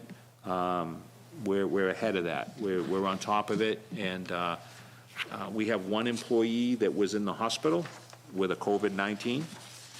He's out of the hospital. He made it through. He did say it was very bad. And he did not have to go on a ventilator. He's still waiting for clearance from his PCP, but I have told him for the time being, I don't want him coming in. So we're going to play that one out.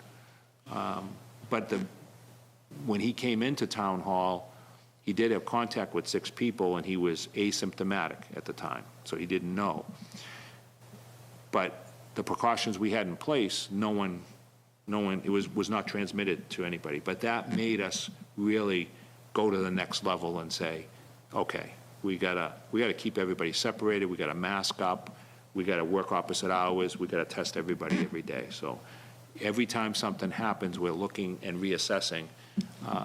So we've been pretty lucky so far. We're going to try to maintain that. And we're operational.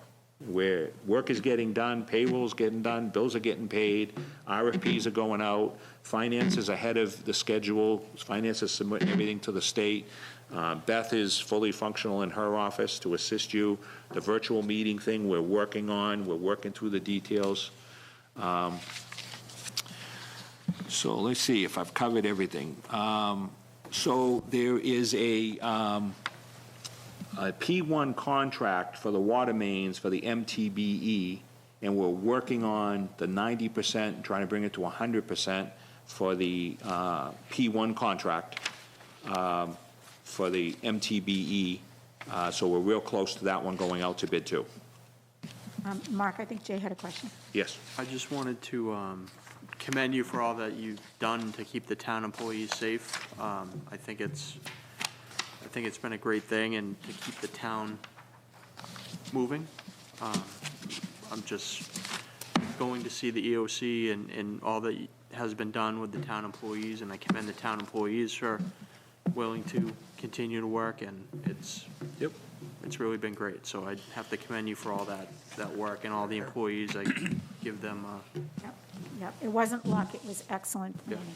Yep, absolutely. Yeah, so, there's some minor inconveniences for the public, but I think they've been pretty good too. Yes, And I think they they're are. understanding. Yeah. As far as permitting goes, permitting is happening, although some reduced hours, but permitting's happening. Inspections are still happening. We did segregate our inspector from the building. He does not come into the building. He goes out to sites, and he goes to sites where the people are not, or there's some precautions taken. Many other towns have totally closed up permitting and inspections. So we're still operational.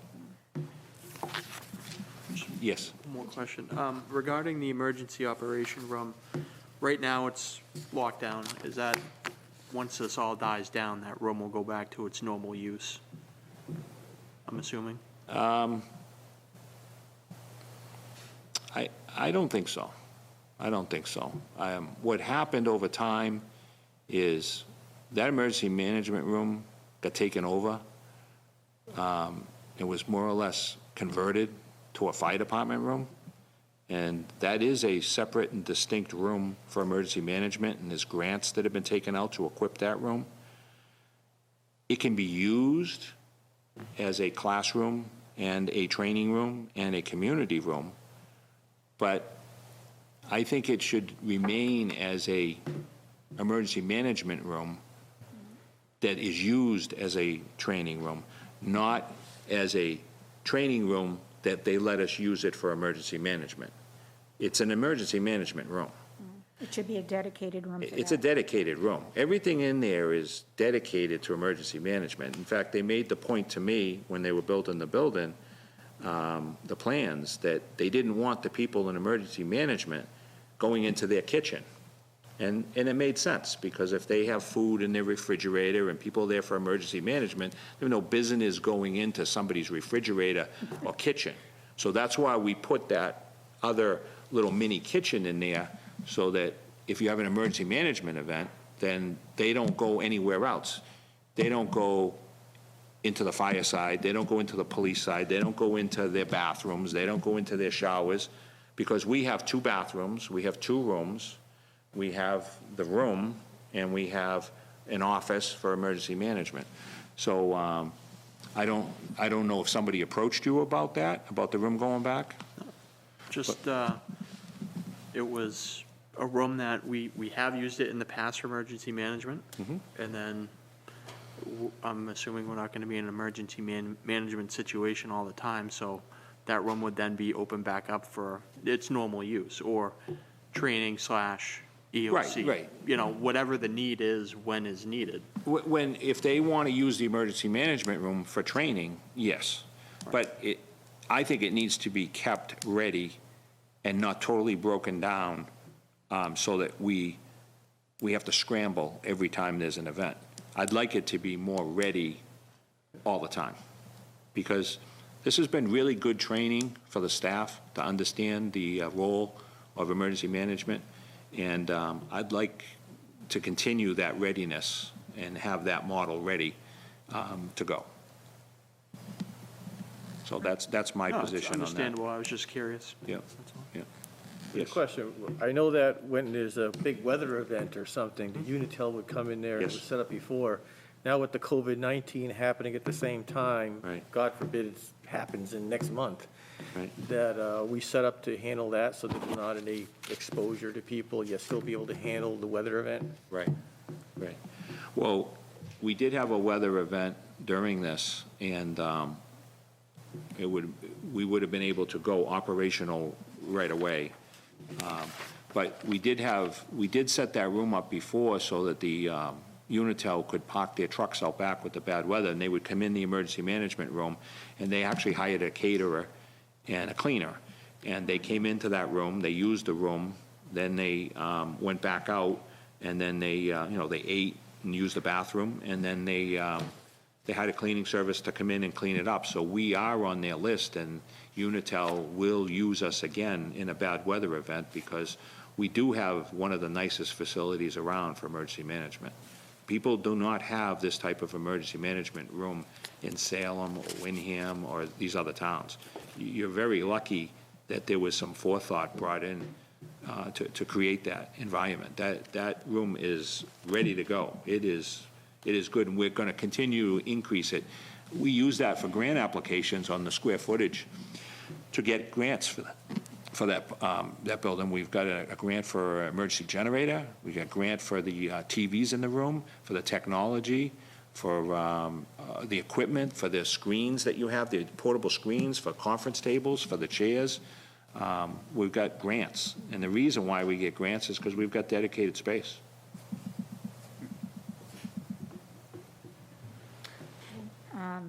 Town manager's report is finished. Yes, any more questions or comments? Okay, so next is action item review, and I don't actually have that at hand, so I'm going to skip down to other business. I just have two very quick things. I have some actually sad news to report. I think a lot of you know Helen Hunt, and unfortunately she passed away at Hart.